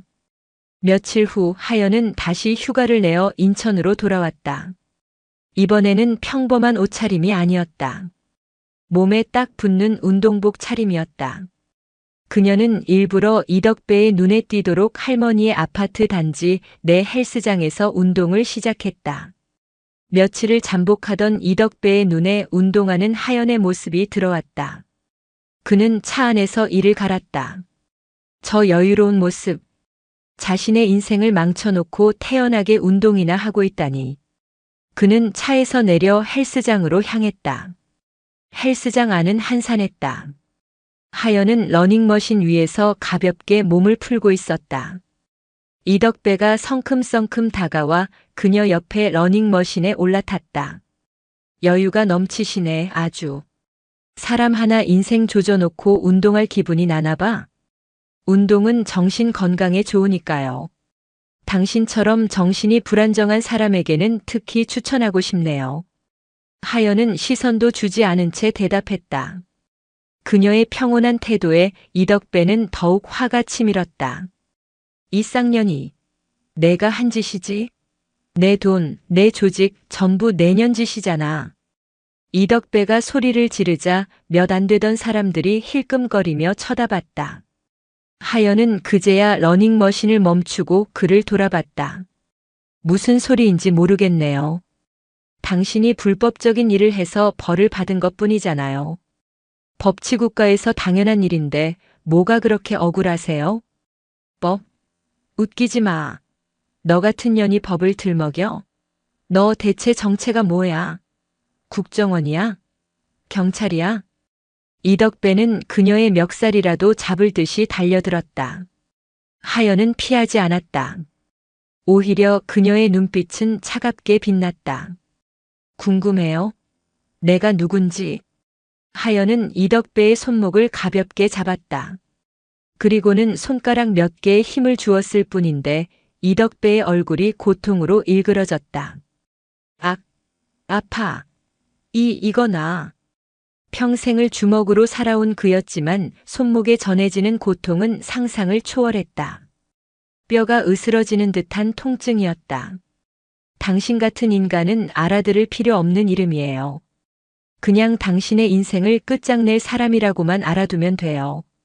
하연은 그의 손목을 놓아주었다. 이덕배는 손목을 부여잡고 비틀거렸다. 그는 공포에 질린 눈으로 하연을 바라봤다. 눈앞의 여자는 인간이 아니었다.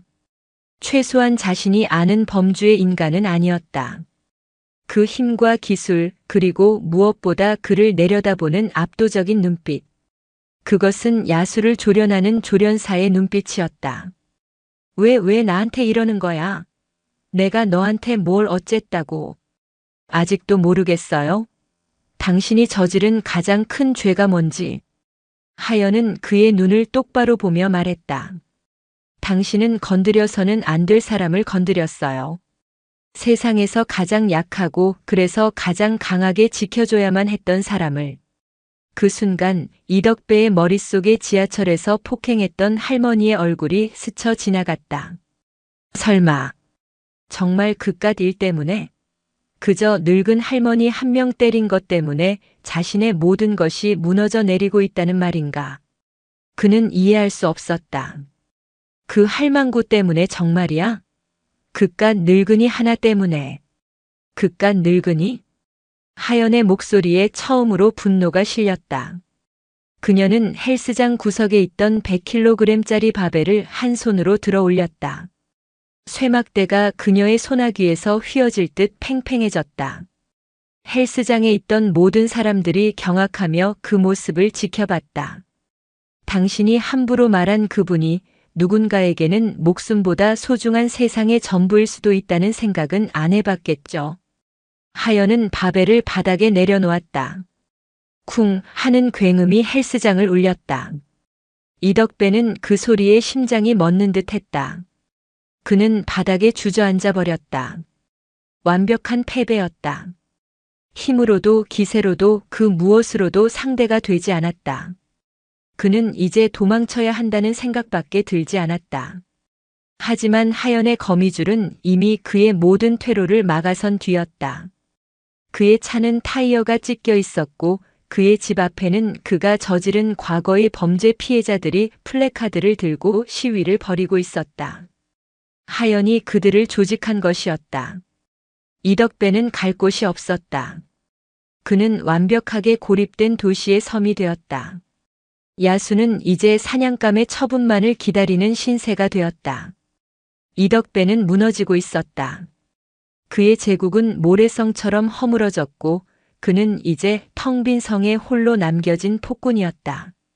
낮에는 커튼을 모두 친 채 어둠 속에서 술을 마셨고 밤에는 작은 소리에도 경기를 일으키며 잠들지 못했다.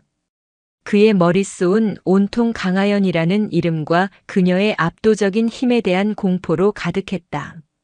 경쟁 조직의 소행이라기엔 너무나 정교했고 경찰의 수사라기엔 너무나 개인적인 원한이 느껴졌다.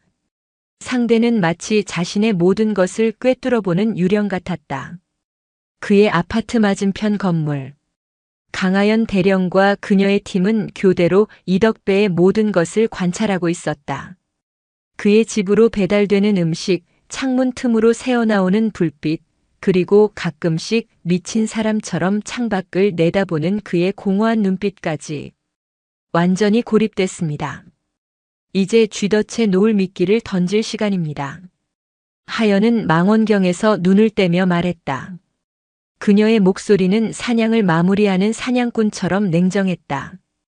이덕배는 극도의 공포와 편집증에 시달리고 있었기에 어설픈 유인책은 통하지 않을 터였다. 그가 거부할 수 없는 절박함과 탐욕을 동시에 자극할 미끼가 필요했다. 작전은 민준석이 맡았다. 그는 음성 변조 프로그램과 대포폰을 이용해 구속된 김태식의 옛 사업 파트너인 척 이덕배에게 전화를 걸었다. 이덕배 씨 되십니까? 저는 박 사장이라고 합니다. 김태식과 함께 일했던 사람입니다. 누구야? 내 번호 어떻게 알았어? 이덕배는 경계심 가득한 목소리로 쏘아붙였다. 진정하십시오. 저는 당신을 도우려는 겁니다. 김태식이 잡히기 전에 비자금과 장부를 숨겨뒀습니다. 경찰에 넘어가면 당신도 무사하지 못할 겁니다. 그 돈이면 몇 년은 해외에 나가서 조용히 살 수 있을 겁니다. 민준석의 목소리는 절박하면서도 신뢰감을 주도록 완벽하게 조절되었다. 돈과 도피. 이 두 단어는 이덕배의 귀에 박혔다. 그는 침을 꿀꺽 삼켰다. 그걸 왜 나한테 말하는 건데? 김태식이 당신만 믿을 수 있다고 했습니다. 물건은 지하철 물품 보관함에 있습니다.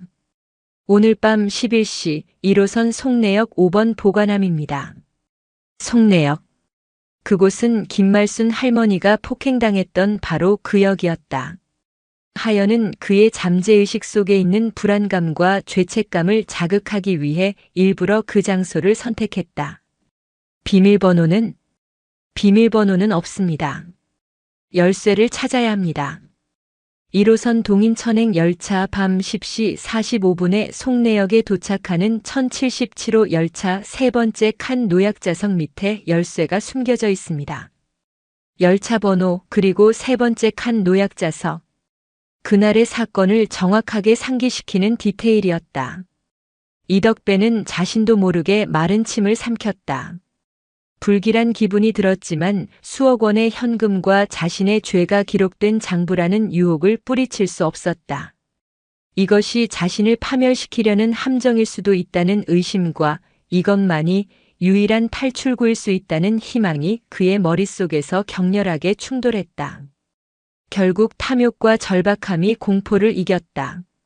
알겠어. 가보지. 전화를 끄는 이덕배의 눈빛이 흔들렸다. 그는 몇 날 며칠 만에 처음으로 외출 준비를 시작했다. 검은 모자를 깊게 눌러쓰고 마스크로 얼굴을 가렸다. 그의 손에는 작은 칼이 들려 있었다. 만약의 사태에 대비한 마지막 발악이었다. 그가 조심스럽게 아파트 현관문을 열고 밖으로 나서는 순간 맞은편 건물에서 그를 지켜보던 하연의 무전기에서 나지막한 목소리가 흘러나왔다. 목표 덫으로 이동 중.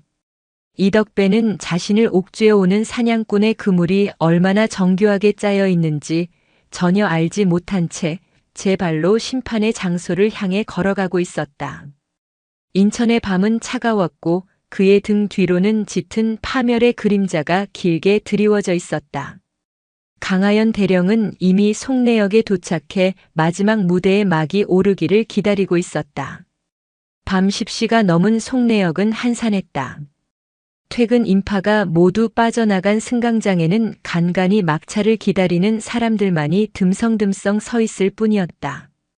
형광등 불빛이 차갑게 바닥을 비췄고 멀리서 들려오는 열차의 기적 소리가 공허하게 울려 퍼졌다.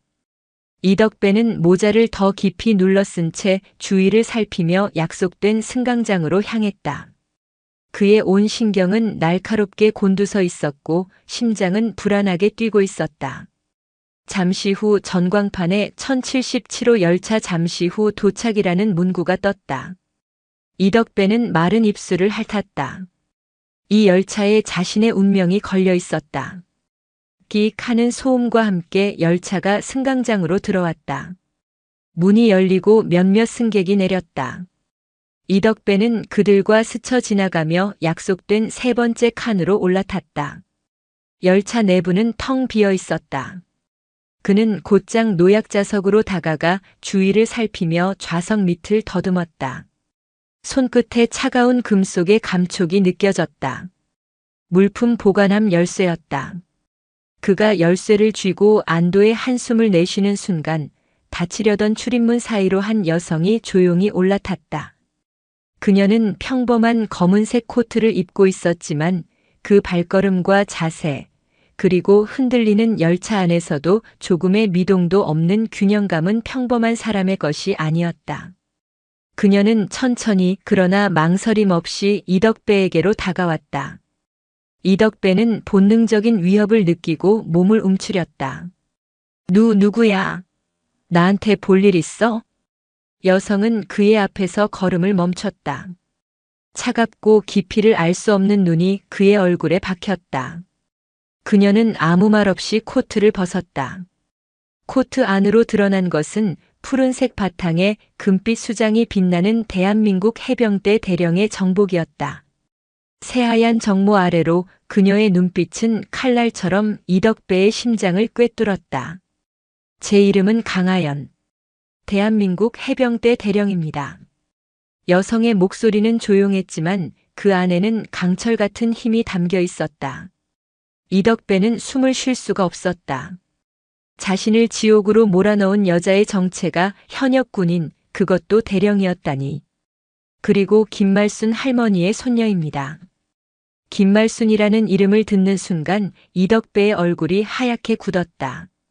며칠 전 바로 이 자리에서 자신이 폭행했던 그 노파의 얼굴이 눈앞에 떠올랐다.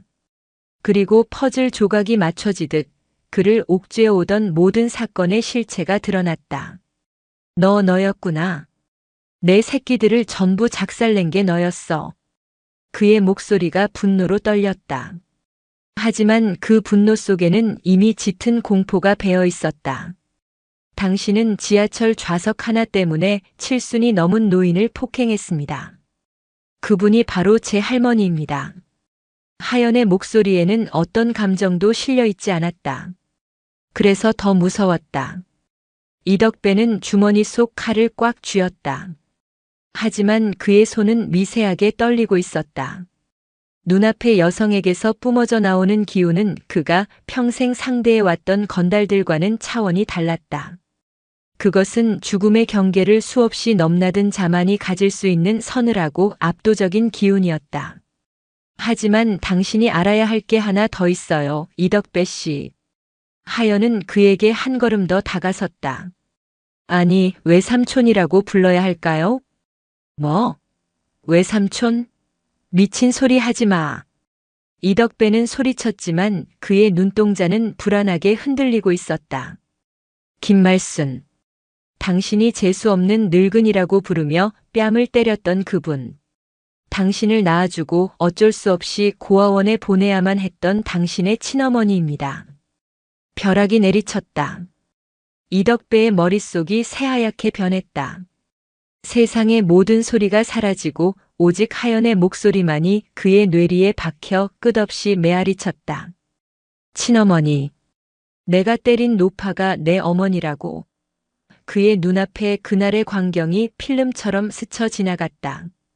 자신의 고함, 할머니의 겁에 질린 눈, 찰싹하고 울려 퍼졌던 소리, 바닥에 흩어지던 붉은 김치, 그리고 떨리는 손으로 김치를 주워 담던 할머니의 초라한 모습.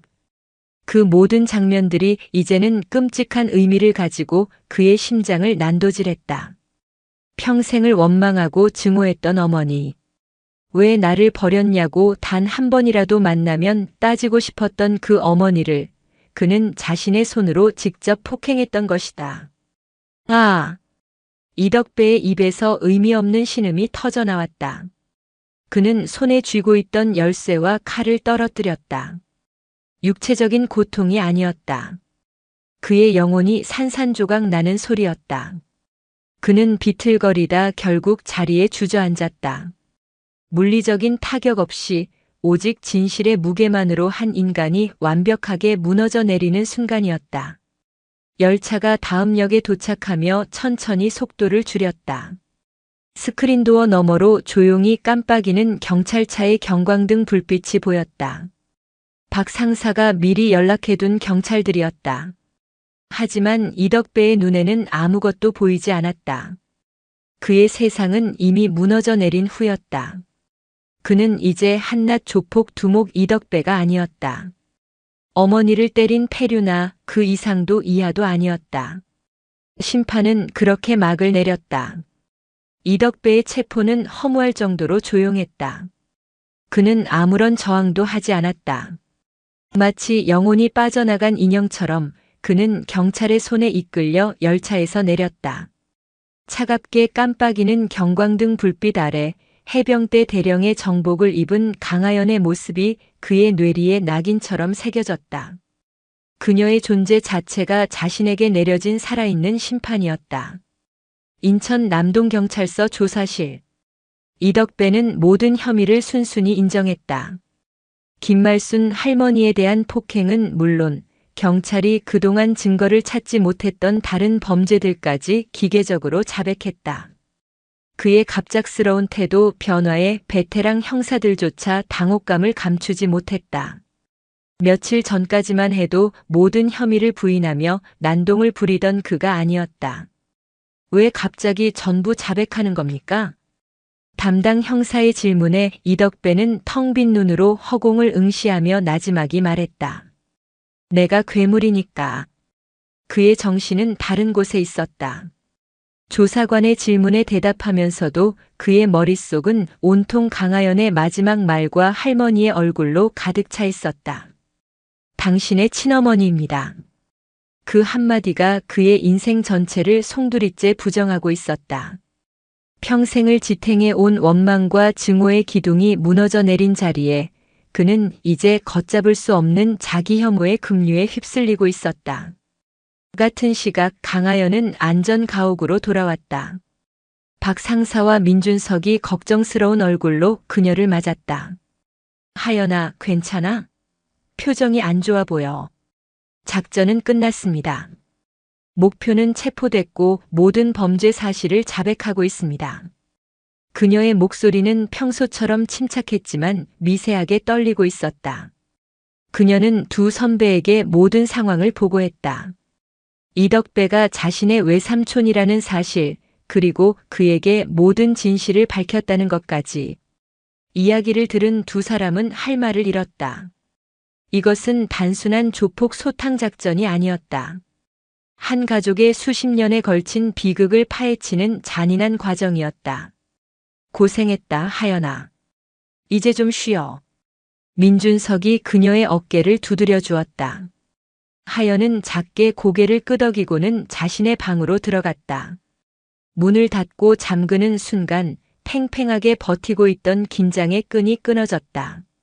그녀는 벽에 등을 기댄 채 그대로 주저앉았다.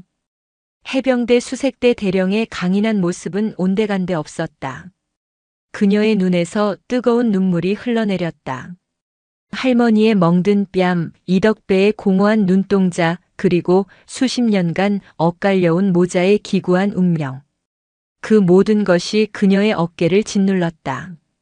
그녀는 정의를 실현했지만 그 과정에서 너무나 많은 상처와 슬픔을 목격해야 했다. 군인으로서의 임무는 완수했지만 한 인간으로서의 마음은 갈기갈기 찢겨 있었다. 다음 날 아침 하연은 무거운 발걸음으로 어머니 김선영의 집으로 향했다. 이제 마지막으로 남은 가장 어려운 임무를 수행해야 했다. 가족에게 진실을 알리는 것. 그녀는 미리 안전한 호텔로 옮겨둔 할머니와 어머니를 한자리에 모았다. 어머니, 할머니. 드릴 말씀이 있어요. 하연의 비장한 분위기에 김선영과 김말순 할머니는 불안한 표정으로 그녀를 바라봤다. 하연은 차분하게 그리고 조심스럽게 입을 열었다. 할머니를 폭행했던 조폭 두목 이덕배가 체포되었다는 소식을 먼저 전했다. 정말? 아이고 다행이다. 하연아, 내 덕분이다. 김선영이 안도의 한숨을 내쉬며 딸의 손을 잡았다. 하지만 하연의 표정은 여전히 어두웠다. 그런데 그 사람이.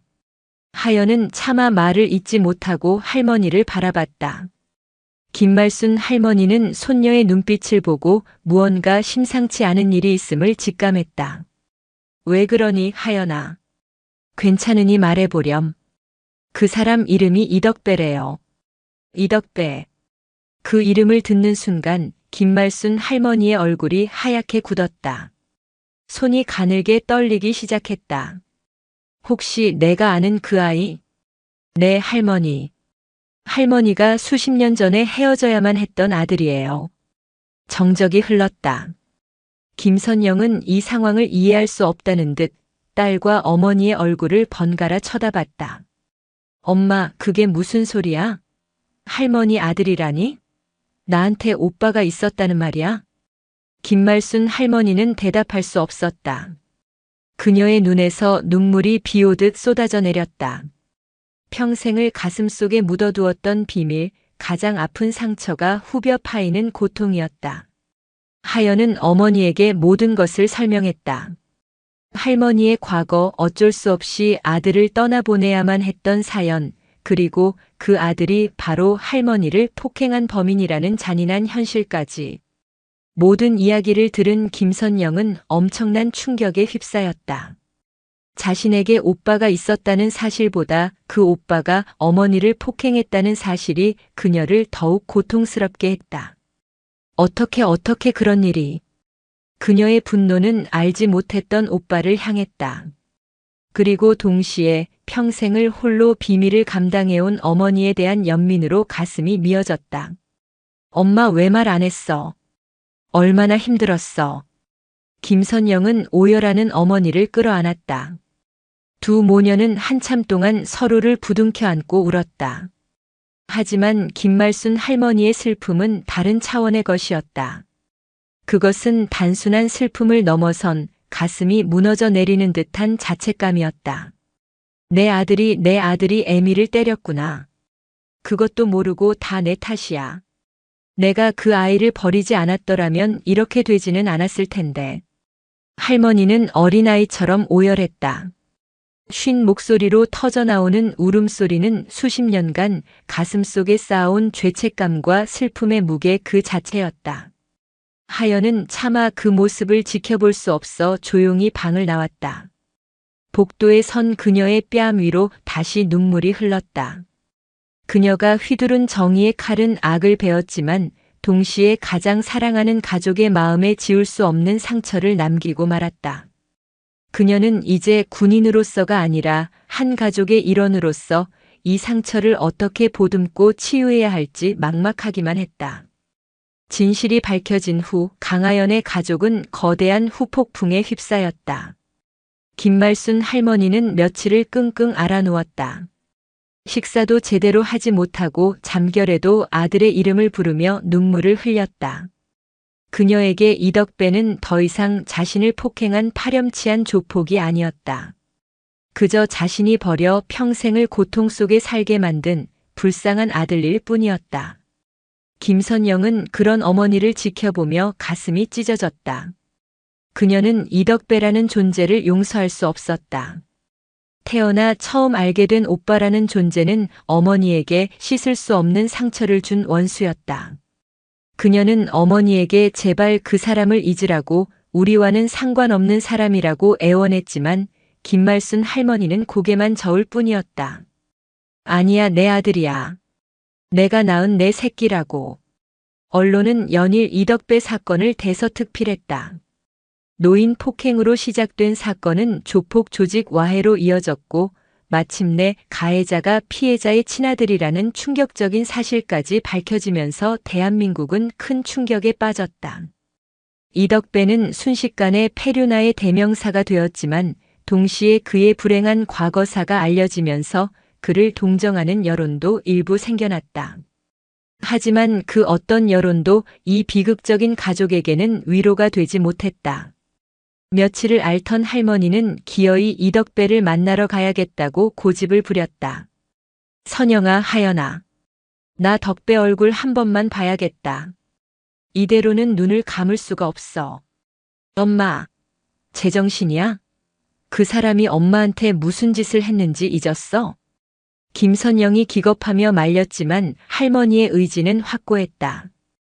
평생을 도망치며 살아온 죄책감에서 벗어나 이제라도 어머니로서 아들을 마주하고 싶다는 절박함이었다. 강하연은 갈등했다. 이성적으로는 어머니의 말이 옳았다. 할머니가 가해자를 만나는 것은 또 다른 상처가 될 수 있었다. 하지만 할머니의 눈에서 평생의 한이 서린 절박함을 본 순간 그녀는 차마 할머니를 막을 수 없었다. 그것이 어떤 결과로 이어지든 할머니가 스스로 매듭을 풀 수 있도록 도와야 한다고 생각했다. 하연은 구치소에 연락해 특별면회를 신청했다.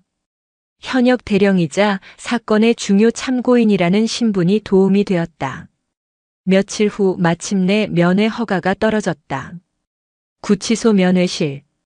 두꺼운 유리창을 사이에 두고 김말순 할머니와 이덕배가 마주 앉았다. 50여 년 만에 공식적인 만남이었다. 하연은 어머니와 함께 면회실 밖에서 초조하게 그 모습을 지켜보고 있었다. 수척해진 이덕배는 차마 고개를 들지 못했다. 그는 수갑이 채워진 자신의 손만 내려다보고 있었다. 김말순 할머니는 주름진 손으로 수화기를 들었다. 유리창 너머 아들의 얼굴을 보자 참고 있던 눈물이 다시 쏟아졌다. 거칠게 늙어버린 아들의 얼굴 위로 자신이 놓쳐버린 수십 년의 세월이 스쳐 지나갔다. 한참 동안 두 사람은 아무 말도 하지 못했다.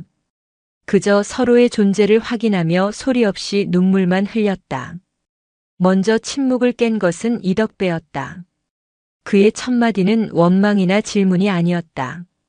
목이 메어 갈라지는 소리로 내뱉은 한마디. 죄송합니다. 그 말에 김말순 할머니의 울음이 다시 터져 나왔다. 할머니도 떨리는 손으로 수화기를 들었다. 아니다, 내가 죄인이다. 내가 미안하다, 아들아. 정말 미안하다. 어머니와 아들은 수화기를 붙잡고 한참을 울었다. 세상에서 가장 슬프고 기막힌 재회였다. 왜 이제야? 이덕배가 겨우 입을 열었다. 차라리 평생 나타나지 말지. 왜 이제 와서 나를 이렇게 비참하게 만드십니까? 원망 섞인 말이었지만 그 속에는 어머니를 향한 그리움이 묻어 있었다. 미안하다, 내가 너무 늦었다. 너무 무서워서 너를 볼 자신이 없었다. 내가 널 버린 죄인인데 무슨 면목으로 널 찾아. 그래서 내가 당신을 때리게 만든 겁니까? 내 손으로 내 어머니를. 이덕배는 자신의 머리를 쥐어뜯으며 괴로워했다. 그의 모습에 김말순 할머니의 가슴은 갈기갈기 찢어졌다. 아니다, 아들아. 내 탓이 아니야. 다 내 잘못이다. 내가 널 사랑으로 키웠어야 했는데 그러지 못해서 내가 이렇게 된 거야. 다 이애미 탓이다. 두 사람의 대화는 서로를 탓하고 또 스스로를 탓하는 자책의 연속이었다. 수십 년간 쌓인 오해와 원망, 슬픔이 한꺼번에 터져나왔다. 면회 시간은 짧았다. 교도관이 시간이 다 되었음을 알리자 이덕배는 자리에서 일어났다. 그는 마지막으로 유리창 너머의 어머니를 바라봤다. 그리고 처음으로 아주 희미하게 어머니라고 불렀다. 그 한마디에 김말순 할머니는 무너져 내렸다. 면회를 마치고 돌아오는 차 안에서 할머니는 아무 말이 없었다. 그저 창밖을 바라보며 조용히 눈물만 흘렸다. 하지만 그 눈물은 이전의 자책과 슬픔의 눈물과는 조금 달랐다. 아들과의 만남은 고통스러웠지만 동시에 아주 작은 치유의 시작이기도 했다. 평생을 짓누르던 죄책감의 무게를 조금이나마 내려놓고 아들의 고통을 정면으로 마주한 순간이었기 때문이다. 그날 이후 김말순 할머니는 변했다. 아들을 위해 매일 정성껏 음식을 만들어 면회를 갔고 서툰 솜씨로 편지를 썼다. 이덕배는 처음에는 음식을 거부하고 편지를 읽지도 않았지만 매일같이 찾아오는 늙은 어머니의 지극한 정성 앞에 그의 얼어붙었던 마음도 아주 조금씩 녹기 시작했다. 강하연은 멀리서 그 모습을 지켜보았다. 그녀의 마음은 두 사람의 슬픔의 무게로 무겁게 가라앉았다. 하지만 동시에 칠흑 같은 절망 속에서 아주 희미한 빛 한 줄기를 본 것 같았다. 법의 심판은 내려졌지만 뒤틀려버린 모자의 인연을 풀어낼 진짜 심판은 이제 막 시작되고 있었다. 그리고 그 길고 고통스러운 여정의 끝에 어쩌면 용서와 치유라는 아주 작은 희망이 기다리고 있을지도 모른다고 그녀는 조심스럽게 생각했다. 이덕배의 재판이 열리던 날 인천지방법원 법정은 수많은 기자와 방청객으로 가득 찼다. 세간의 이목이 집중된 재판이었다. 피고인석에 앉은 이덕배는 과거의 험악한 조폭 두목이 아니었다. 그는 수척해진 얼굴에 깊은 회한을 담은 채 방청석 한쪽에 앉아있는 늙은 어머니를 향해 고개를 떨구고 있었다. 김말순 할머니는 딸 김선영과 손녀 강하연의 손을 꼭 잡은 채 아들의 모습을 애써 담담하게 바라보고 있었다. 재판 내내 이덕배는 검사의 날카로운 추궁에 모든 죄를 인정하며 단 한 번도 변명하지 않았다. 그의 변호사는 그의 불행한 과거사를 언급하며 선처를 호소했지만 이덕배 자신은 그 어떤 동정도 원치 않는 듯 보였다. 재판의 하이라이트는 이덕배의 최후 진술이었다. 그는 변호사가 준비해준 원고를 옆으로 밀어놓고 자리에서 일어나 방청석의 어머니를 향해 몸을 돌렸다. 재판장님, 저는 제 죄에 대해 변명할 생각이 없습니다. 저는 평생을 쓰레기처럼 살아왔고 마땅히 벌을 받아야 합니다. 그의 목소리는 떨렸지만 그 안에는 꾸밈없는 진심이 담겨 있었다. 저는 평생을 유령을 미워하며 살았습니다. 얼굴도 모르는 어머니라는 유령을 원망했습니다. 왜 나를 버렸을까? 왜 나만 혼자였을까? 그 원망이 제 삶을 지탱하는 힘이었습니다. 그런데 제가 그토록 만나고 싶었던 분을 제 손으로, 제 더러운 손으로 때렸습니다. 그의 눈에서 굵은 눈물이 뚝뚝 떨어졌다. 방청석 여기저기서 훌쩍이는 소리가 들려왔다. 어머니, 제가 어머니인 줄도 모르고 제가 저지른 짓은 인간으로서 용서받을 수 없는 죄입니다. 이 세상 어떤 벌을 받는다 해도 제 죄를 씻을 수 없다는 것을 압니다. 그러니 부디 재판장님, 법이 허용하는 가장 무거운 벌을 내려주십시오. 그것이 제가 제 어머니께 조금이라도 속죄할 수 있는 유일한 길입니다. 이덕배는 진술을 마치고 어머니를 향해 깊이 허리를 숙였다. 법정은 숙연한 침묵에 잠겼다. 판사는 잠시 눈을 감고 생각에 잠기더니 이내 판결을 내렸다. 피고인 이덕배에게 징역 15년을 선고한다. 예상보다 무거운 형량이었다. 피고인이 자신의 죄를 깊이 뉘우치고 있고 피해자인 친어머니가 피고인의 처벌을 원치 않는다는 탄원서를 제출한 점 등은 참작하였다. 하지만 수십 년간 상습적으로 약자를 괴롭히고 폭력을 행사하며 사회 질서를 어지럽힌 죄는 결코 가볍지 않다. 특히 자신을 낳아준 어머니에게 폭력을 행사한 행위는 그 어떤 이유로도 정당화될 수 없으며 사회의 경종을 울릴 필요가 있다. 이 15년의 시간이 피고인에게는 징벌의 시간이자 뒤틀린 인생을 바로잡고 진정한 속죄의 의미를 깨닫는 시간이 되기를 바란다. 재판이 끝나고 이덕배는 교도관에게 이끌려 법정을 나섰다. 그는 마지막 순간까지 어머니에게서 눈을 떼지 못했다. 김말순 할머니는 아들의 모습을 끝까지 눈으로 쫓으며 하염없이 눈물을 흘렸다. 15년 그 아이가 또다시 혼자 갇혀 지내야 하는구나. 할머니의 목소리에는 슬픔이 가득했지만 원망은 없었다. 하연아, 선영아. 나는 기다릴란다. 내가 그 아이를 50년이나 기다렸는데 15년쯤이야 못 기다리겠니? 이제는 도망치지 않고 기다릴 거야. 강하연은 할머니의 작은 어깨를 감싸 안았다. 정의를 구현하기 위해 시작했던 이 싸움의 끝에서 그녀는 군사작전의 승패와는 다른 종류의 결말을 마주하고 있었다. 그것은 법의 심판을 넘어선 용서와 사랑이라는 더 큰 힘에 대한 이야기였다. 몇 달 후 강하연은 이덕배가 이송되기 전 마지막으로 그를 면회했다. 면회실에서 마주한 이덕배의 얼굴은 놀랍도록 평온해 보였다. 바쁜 몸인데 와줬구나. 대령님. 그가 멋쩍게 웃으며 말했다. 몸 건강히 지내세요. 하연이 짧게 답했다. 어색한 침묵이 흘렀다. 강하연 대령 아니 조카님. 이덕배가 조심스럽게 그녀를 불렀다. 내가 내 인생을 박살 내줘서 고맙다. 내가 아니었다면 나는 아마 죽는 날까지 내가 어떤 짐승이었는지도 모르고 살았을 거다. 내가 내 영혼을 구해준 거야. 정말 고맙다. 그는 진심이었다. 하연은 그의 말을 묵묵히 들었다. 해병대 수색대의 훈련은 적을 제압하고 목표를 달성하는 법을 가르쳤다. 하지만 이번 임무는 그녀에게 그 이상의 것을 가르쳐 주었다. 진정한 정의는 단순히 악을 처벌하는 것에서 끝나는 것이 아니라 그 악이 선으로 변할 수 있는 아주 작은 가능성을 열어주는 것까지 포함한다는 것을. 그녀는 군인으로서의 의무를 다했지만 결국 이 길고 긴 전쟁을 끝낸 것은 할머니의 끝없는 사랑과 용서의 힘이었다. 가족이잖아요. 하연이 처음으로 그에게 희미한 미소를 보이며 말했다. 그 미소에 이덕배는 참았던 눈물을 터뜨렸다. 면회를 마치고 나오는 길 하연은 파란 가을 하늘을 올려다보았다. 길고 어두웠던 터널이 끝난 기분이었다. 그녀의 임무는 이제 완벽하게 완수되었다. 심판은 끝났고 구원은 시작되었다. 그녀는 다시 자신의 자리, 대한민국을 지키는 해병대 대령의 자리로 돌아갈 것이다.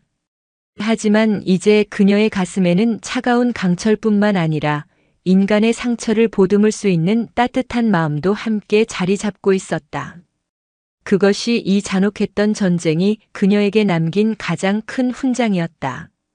15년이라는 시간은 한 인간이 태어나 소년이 되기에 충분한 세월이자 강산이 한 번 하고도 반이나 바뀔 긴 시간이었다. 강하연이 휘둘렀던 정의의 칼날이 거두어진 후 남겨진 사람들에게 시간은 각기 다른 무게와 의미로 흘러갔다. 그것은 징벌의 시간이자 속죄의 시간이었고 기다림의 시간이자 치유의 시간이었다. 첫 5년 기다림의 시작과 서툰 속죄. 이덕배가 수감된 강원도의 교도소는 멀었다. 김말순 할머니에게는 더욱 그랬다. 하지만 할머니는 한 번도 면회를 거르지 않았다. 매달 한 번 딸 선영이나 손녀 하연이 운전하는 차를 타고 혹은 버스를 몇 번씩 갈아타며 아들을 만나러 갔다. 그녀의 굽은 허리는 세월의 흐름과 함께 더 휘어갔지만 아들을 향한 발걸음은 조금도 휘어지지 않았다. 처음 몇 년간 면회실의 공기는 무겁고 어색했다. 이덕배는 죄수복을 입은 자신의 모습을 어머니에게 보이는 것을 죽기보다 싫어했다. 그는 늘 고개를 숙이고 있었고 어머니의 질문에 짧게 대답할 뿐이었다. 김말순 할머니 역시 무슨 말을 해야 할지 몰랐다. 그저 아들의 얼굴을 하염없이 바라보다가 밥은 잘 먹냐, 어디 아픈 데는 없냐는 말만 반복했다. 수십 년의 단절이 만들어낸 거대한 벽은 쉬이 허물어지지 않았다. 변화는 할머니의 서툰 편지에서 시작되었다. 글을 배우지 못해 맞춤법도 띄어쓰기도 엉망이었지만 할머니는 매일 밤 돋보기를 쓰고 앉아 아들에게 편지를 썼다. 오늘은 날이 좋았다는 이야기, 무릎이 쑤신다는 이야기, 옆집 개가 새끼를 낳았다는 소소한 일상들. 그 꾸밈없는 문장들 속에는 아들과 함께하지 못한 평범한 세월에 대한 그리움과 그럼에도 불구하고 여전히 아들을 사랑하는 어머니의 마음이 고스란히 담겨 있었다. 이덕배는 처음엔 그 편지들을 외면했다. 하지만 매주 어김없이 도착하는 어머니의 편지는 그의 단단했던 증오의 껍질을 아주 조금씩 그러나 분명하게 녹여내리고 있었다. 그는 어두운 독방에서 닳고 닳도록 어머니의 편지를 읽고 또 읽었다. 그 속에서 그는 자신이 평생 그리워했던 어머니의 온기를 느꼈다. 2년이 지났을 무렵 그는 처음으로 답장을 썼다. 어머니 죄송합니다. 그리고 고맙습니다. 단 2문장이었지만 그 속에는 그의 평생의 회한과 감사가 담겨 있었다. 그 무렵 강하연은 준장으로 진급했다. 대한민국 해병대 최초의 여성 장군이었다. 별을 단 그녀의 어깨는 더욱 무거워졌지만 그녀의 눈빛은 이전보다 한결 부드러워져 있었다. 그녀는 바쁜 군 생활 속에서도 틈틈이 할머니를 모시고 면회를 갖고 외삼촌이 된 이덕배와 짧은 대화를 나누었다. 그녀는 그를 용서하지도 동정하지도 않았다. 그저 묵묵히 한 인간이 자신의 죄를 씻어내는 과정을 지켜볼 뿐이었다. 그것 또한 그녀가 완수해야 할 마지막 임무의 일부였다. 딸 김선영의 마음도 서서히 움직이고 있었다. 매일 밤 아들을 위해 기도하며 편지를 쓰는 어머니의 모습을 보며 그녀는 이덕배를 향한 원망을 조금씩 내려놓기 시작했다. 어느 날 그녀는 어머니의 편지 봉투에 작은 사진 한 장을 함께 넣었다. 하연의 진급식 날 할머니와 함께 찍은 사진이었다. 사진 뒤에는 짧은 글귀를 적었다. 어머니가 당신을 많이 기다리십니다. 그 후 5년 얼어붙은 강이 녹기 시작할 때 시간은 더 흘렀다. 이덕배는 교도소 내에서 가장 모범적인 수영 생활을 했다. 그는 목공 기술을 배워 작은 가구를 만들었다. 거칠었던 그의 손은 이제 나무를 섬세하게 다듬는 장인의 손이 되어갔다. 그는 자신이 만든 작은 목각 인형이나 소박한 가구들을 어머니에게 보냈다. 김말순 할머니는 아들이 만든 것이라면 무엇이든 보물처럼 소중히 여겼다. 교도소 내에서 운영하는 검정고시 프로그램을 통해 이덕배는 중학교와 고등학교 과정을 마쳤다. 뒤늦게 시작한 공부는 더뎠지만 그는 그를 통해 세상을 배우고 자신을 성찰하는 법을 익혔다. 그는 이제 더 이상 과거에 무식하고 폭력적인 조폭 두목이 아니었다. 그의 편지는 점점 길어졌고 그 속에는 자신의 과거에 대한 깊은 반성과 어머니에 대한 애틋함 그리고 세상에 대한 새로운 시선이 담겨 있었다. 수감 7년째 되던 해겨울, 김선영은 처음으로 어머니와 함께 면회를 갔다. 면회실에서 마주한 오빠의 모습은 낯설었다.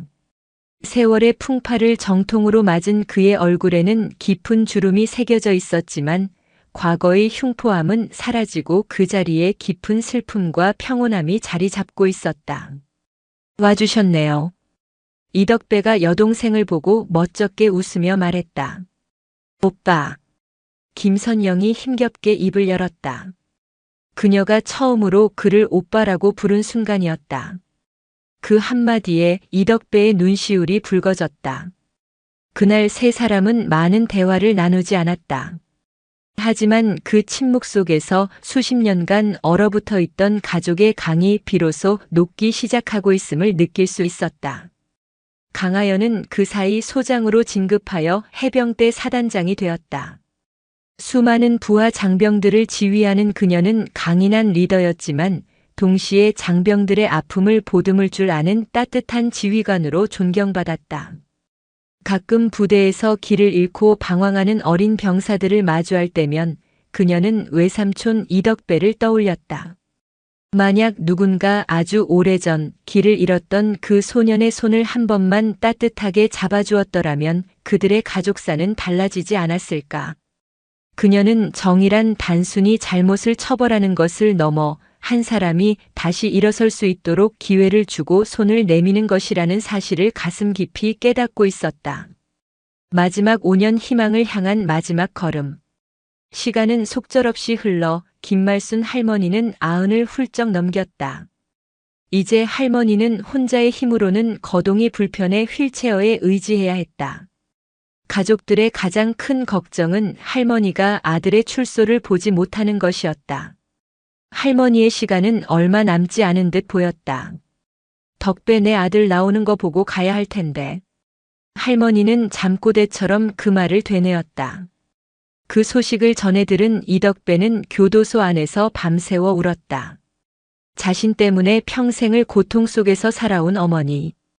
이제는 그 은혜를 갚고 싶은데 시간이 자신을 기다려주지 않을까봐 두려웠다. 그는 더욱 필사적으로 속죄의 삶을 살았다. 12년의 복역을 마쳤을 때 그에게 가석방의 기회가 찾아왔다. 모범적인 수용 생활과 진심 어린 반성의 태도가 인정받은 것이다. 가석방 심사위원회에 강하연과 김선영, 그리고 김말순 할머니의 탄원서가 제출되었다. 존경하는 위원님들께. 이덕배는 제 아들이자 제가 평생에 걸쳐 지은 죄의 결과입니다. 하지만 제 아들은 지난 12년간 뼈를 깎는 아픔 속에서 자신의 죄를 뉘우치고 새로운 사람으로 태어났습니다. 늙은 어미에게 남은 시간이 얼마 없습니다. 부디 제 아들의 손을 잡고 남은 생을 마무리할 수 있도록 마지막 기회를 주시길 간절히 바랍니다. 할머니의 서툰 글씨로 눌러쓴 탄원서는 심사위원들의 마음을 움직였다. 마침내 이덕배의 가석방이 결정되었다. 15년의 형기에서 3년을 남겨둔 가을날이었다. 새로운 새벽 상처 위에 핀 꽃. 출소 당일 교도소 정문 앞에는 이른 새벽부터 3명의 여인이 서 있었다. 휠체어에 앉은 김말순 할머니와 그 곁을 지키는 딸 김선영, 그리고 멀찍이 서서 그들을 바라보는 강하연 소장. 그녀는 오늘만큼은 군인이 아닌 평범한 손녀이자 조카로 이 자리에 서 있었다. 오전 10시 굳게 닫혔던 교도소의 철문이 육중한 소리를 내며 열리고 한 남자가 걸어 나왔다. 이덕배였다. 12년의 수감 생활은 그에게서 과거의 폭력성을 모두 거두어 갔다. 그는 이제 희끗희끗한 머리에 평범한 중년의 모습을 한 그저 세월의 무게에 짓눌린 한 남자일 뿐이었다. 그는 문 밖에서 자신을 기다리고 있는 가족을 발견하고는 그 자리에 우뚝 멈춰섰다. 차마 다가가지 못하고 고개를 떨군 채 그는 조용히 눈물을 흘렸다. 김말순 할머니가 먼저 딸에게 휠체어를 밀어달라고 했다. 휠체어가 아들 앞으로 다가가 멈췄다. 할머니는 주름 가득한 손을 내밀어 아들의 거칠어진 손을 잡았다. 가자, 아들. 집에 가자. 그 한마디에 이덕배는 참았던 울음을 터뜨리며 어머니의 무릎에 얼굴을 묻었다. 60년이 넘는 세월을 돌고 돌아 그는 비로소 어머니의 품으로 돌아왔다. 김선영이 다가와 그의 어깨에 조용히 손을 얹었다. 어서 와요, 오빠. 어머니와 아들 그리고 딸. 세 사람은 한참 동안 부둥켜 안고 울었다. 그들의 눈물은 지난 세월의 모든 아픔과 슬픔, 원망을 씻어내리는 듯 했다. 강하연은 그 모습을 지켜보며 조용히 미소 지었다. 길고 길었던 그녀의 전쟁이 비로소 완전한 종전을 맞이하는 순간이었다. 몇 달 후 작은 빌라의 옥상 평상. 가족들이 모여 조촐한 저녁 식사를 하고 있었다. 이덕배는 출소 후 민준석의 주선으로 작은 가구 공방에서 일하며 조용히 살아가고 있었다. 그는 매일 새벽같이 일어나 늙은 어머니를 돌보고 저녁이면 서툰 솜씨로 어머니가 좋아하는 반찬을 만들었다. 외삼촌, 된장찌개 맛이 제법인데요. 휴가를 나온 하연이 웃으며 말했다. 아직 멀었다. 어머니 솜씨 따라가려면. 이덕배가 쑥스럽게 머리를 극적였다. 그의 얼굴에는 과거의 그림자는 찾아볼 수 없었다. 그 자리에는 힘들게 얻어낸 조용한 평화와 소박한 행복이 감돌고 있었다. 식사를 마치고 이덕배는 옥상 한편에 갖고 놓은 작은 텃밭으로 가 어머니의 휠체어를 밀어주었다. 할머니는 아들이 심어놓은 상추와 고추를 보며 아이처럼 환하게 웃었다. 잘 자랐네. 아주 실하게 잘 자랐어. 그 모습을 지켜보던 강하연의 마음속에 오래전 할머니가 해줬던 말이 떠올랐다. 아무리 모진 겨울이라도 결국 봄은 온단다. 그리고 상처 입은 땅 위에서도 꽃은 피는 법이지. 그녀의 길고 잔혹했던 전쟁은 끝났다. 그 전쟁은 수많은 상처와 눈물을 남겼지만 역설적이게도 한 가족에게 구원을 가져다 주었다. 저녁 노을이 붉게 물드는 하늘 아래 텃밭을 가꾸는 늙은 어머니와 아들의 모습은 한 폭의 그림 같았다. 그들의 길고 아픈 여정의 끝에 마침내 서로에게 돌아왔음을 증명하는 훈장과도 같은 풍경이었다. 강철의 심장을 가졌던 해병대 장군 강하연은 깨달았다. 진정한 승리는 적을 파괴하는 것이 아니라 상처 입은 이들을 지키고 폐허 위에서 다시 꽃을 피워내는 것임을. 그녀의 임무는 이제 완벽하게 완수되었다.